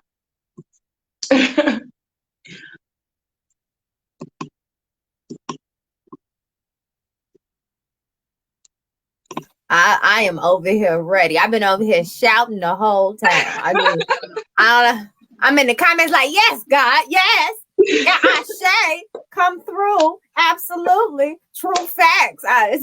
So I say, you know, this is the private chat. Yes, I do. I want them to see that they speak it. I need them to see that they speak it. Oh man, to the whole panelists, all of you, every single one of you blessed me. I see the comments coming through, so I know the blessings was received on the outward end as well. But it's so necessary. This conversation is so necessary, and it's important because in order to heal, which is what we truly need to do, we want to be solution based. The solution is healing. The solution is love. The solution is making sure that all your actions come from love. And one thing that was super powerful that was said was that we need to heal ourselves. We need to go back to our past and find those broken pieces and mend them and figure out why it happened and understand and heal those things so that we can be better from the next generation. Because the question is, how does the elders' trauma impact the young people? It's passed down. Genetically, a lot of the times, a lot of people don't know how you eat. It's going to get passed down to your kids. If you predispose to things, you're going to pass that on to your kids. It's the same thing with trauma. So the trauma's passed down, whether the elders knew it was trauma or identified it as trauma or not, does not negate the fact that it is, and it's passed on to generations to come. So when we come at our youth and we're looking at them like they're lesser or they're just out here in these streets, how did they get that way? One question that I always love to ask is, but why? But why? I ask, but why for everything? And when we start really asking those questions, we won't judge. We won't nitpick. We're going to ask, but why? We're going to find that answer, and then we're going to find the problem. I tell my 2-year-old, okay, mess is going to happen in life. Things are going to happen in life. But what's the first step? Identify the problem. The next step is finding the solution to that problem. The third step is acting on it. Because that's the step a lot. It's not just stopping and identifying it. Once you identify it, you got to act on it. So, I don't know how you want to flow this, but I took notes, and I would love to recap these notes if I could. So, I don't know where you at with time, so, but I like to recap these notes. It's 3:11, and we definitely go recap. We definitely can recap. I think, Nat, though, I think that we should have a conversation about having another discussion between you and I, where we recap your notes and we talk about solutions. You get what I'm saying? Absolutely. Because I don't want your recapping to get lost on people who like got to 2 hours and was like, "Hold on," you know what I'm saying? Absolutely. So, absolutely. that we got more work to do. We create more work. So this is great. And right after this, but it's the work. It's the work that needs to be done. Ashe. And so I want to, before we move through, now I want you to talk a little bit about, Melanated in America. Talk a little bit about, how we can stay connected to you. And yeah, whatever else you might want us to know around Melanated in America, and the endeavors that you have going on. Absolutely. I'm not sure if you know, but our images were taken down, sis. Yes, because the image of you and I are showing Okay. this. Cool. I just wanted to make sure. Yes, So yes, I want to start by talking about Melanated America and what Melanated America is. Melanated America is a full service production and event company where we highlight everything Melanated in America. So similar to what I stated in the welcome, it's businesses, it's organizations, it's not for profits, it's artists, it's activists, it's content. It's the sole purpose of Melanated in America is to reclaim our voice. For the longest of time, our media and our representation in the media have been controlled and manipulated by someone else's lens. It's time to take that back, right? If our stories are going to be truly told, they have to be told by us, not acted by us, because that's been happening for a while after they stopped doing blackface, right? But truly created by us, written by us, funded by us, and portrayed by us. We have to reclaim our voice because media is a huge way that they use to mold the minds. You want to talk about young people and old people and that dynamic, well, elders and that dynamic. Media has been the main tool to control and manipulate, and it has impacted people's lives more so than they know. So Melanated in America was created to combat that and reclaim our voice and truly and fully control our media power, our voices, and our stories. And we do that through producing television shows, producing events and conversations and discussions, films and documentaries, and then again, creating visual and media content to highlight and promote the people who are doing the work, who's having these conversations, who's in the trenches, in the streets, really creating change. So that's what Melanated in America is. And At Their Feet is the documentary that was created this summer, the short, which will be extended out into a full length documentary piece on the elder and youth discussion and talking to elders in our community and really giving them their flowers while they're here, but hearing their story so that we can make sure that we plug and feel those pieces in our lives as well. Because if we don't know what we don't know. And sometimes we don't even know to ask the questions from our elders.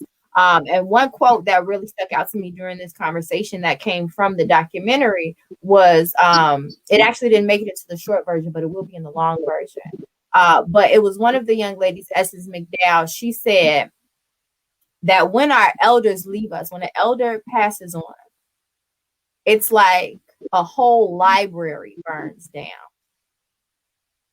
And that hit me really strong because we don't know what we're missing when we're not having these conversations with our elders, when that disconnect is so great that we let them leave without fully hearing, gaining their knowledge and getting their stories because they're rolling the wheel. And when they leave, the wheel stops unless they pass it to us and we keep rolling it. Right. So that's At Their Feet. And then I also wanted to mention an upcoming piece that we are working on through Melanated in America, and that is the Kwanzaa 365. And so Kwanzaa 365 is an ongoing project that I am planning to launch this upcoming December 2021, where we are celebrating and giving people the tools they need to celebrate Kwanzaa 365. Because also during this discussion, what I noticed was all of it really came back to the 7 principles of Kwanzaa when we're talking about the young people and the old people and what is community, right? It all comes back to those 7 principles of Kwanzaa. So we're working on a pledge, and I'll be posting a link to a Google Doc, a Google form that I created where people can actually get involved and answer those questions, really brief questions on how we can help you all celebrate Kwanzaa year round and really create that community. And if it had been lost, rebuilding that community and creating a new one in 2021 and beyond that we can really be proud of, that's going to help push our young people forward and honor our elders. And so I'll post that link in the chat on the live stream on Facebook so you all can have access to that. But Kwanzaa 365 is how we're really going to mend these gaps and create that community we're looking for. And Nat, can you actually put all of those links into the live comments now, so that anybody who's watching will be able to go and connect with those? And then I also just want to share that if we're talking about community, right? The Homegirl Huddle is a multi-generational sisterhood. Zakia, could you put our links in the chat, please? But Zakia, who is actually on the call, is actually one of the executive board of directors for the Homegirl Huddle. She is also one of our chief operating officers. Shanrika Crawford is also in the comments, who is another member of the board. And we just want to say that the Homegirl Huddle, y'all saw that the logo that just popped up. It popped off, now popped back on. But the Homegirl Huddle is a multi-generational sisterhood that seeks to help women develop financially, to heal their wounds and their traumas, to infuse civic engagement and community service into our environments, in addition to learning how to have proper and appropriate sisterly connection. So if you are interested in donating to the Homegirl Huddle, you can connect with myself or Zakia Jones Martin. If you are interested in becoming a member of the Homegirl Huddle, you can also connect with myself and Zakia Jones Martin as well. Ultimately, what the Homegirl Huddle is doing is it's helping women balance their emotions while also getting to the goals, hopes, and dreams we seek to accomplish, while ridding our bodies of the traumas that are not just our own. To the Bible's point, we have generational traumas and things that are impacting us that we know nothing about, right? So the Homegirl Huddle helps to bring attention to that. And the Homegirl Huddle was just my baby. I have been able to be an elder as I taught many of the youth how to dance through the huddle, things of that nature, and it just really just evolved into this like womb and trauma healing organization that has really been happening for the last 10 years. So I am excited about the Homegirl Huddle and what we are going to bring. Z, were y'all able to put that in there? Zakia or Shanrika, if y'all on, can y'all put the link for the Homegirl Huddle into the chat? If not, then I'll come back a little bit later and hit that once the video is up. But y'all, it's 3:20. We don't want to keep you all too far beyond 3 p.m. CST, 4 p.m. EST. And I just want to say thank you to each of you all for being here. Thank you to each of you all for listening in. And if you are interested in joining the conversation or wanting to partner in any of these endeavors with maintaining elder and youth connection, please reach out to myself, to the Master Educator, or Miss Natalie B with Melanated in America, and we will definitely be able to get the work done and get the work going. We value you. We honor you, Nat. Thank you for helping to hold space for this work that we have to do. And this has been Eye to Eye, the Elder and Youth Panel Discussion, right? Just know that no matter whether you are elder or youth, you are important. You are essential. You are necessary. And I will continue to root my life and my work in your goodness and your God body and all that you might feel and see yourself being. But you need a little bit of help and a little bit of push to get there. But we got you and we love you. And this is what it's about. I might rule with a bit of a sledgehammer, but it's all in love, I promise. Sending y'all light, sending y'all love, sending y'all healing, sending y'all great restoration. Ashe. Ashe. Blessings. Thank you, sis.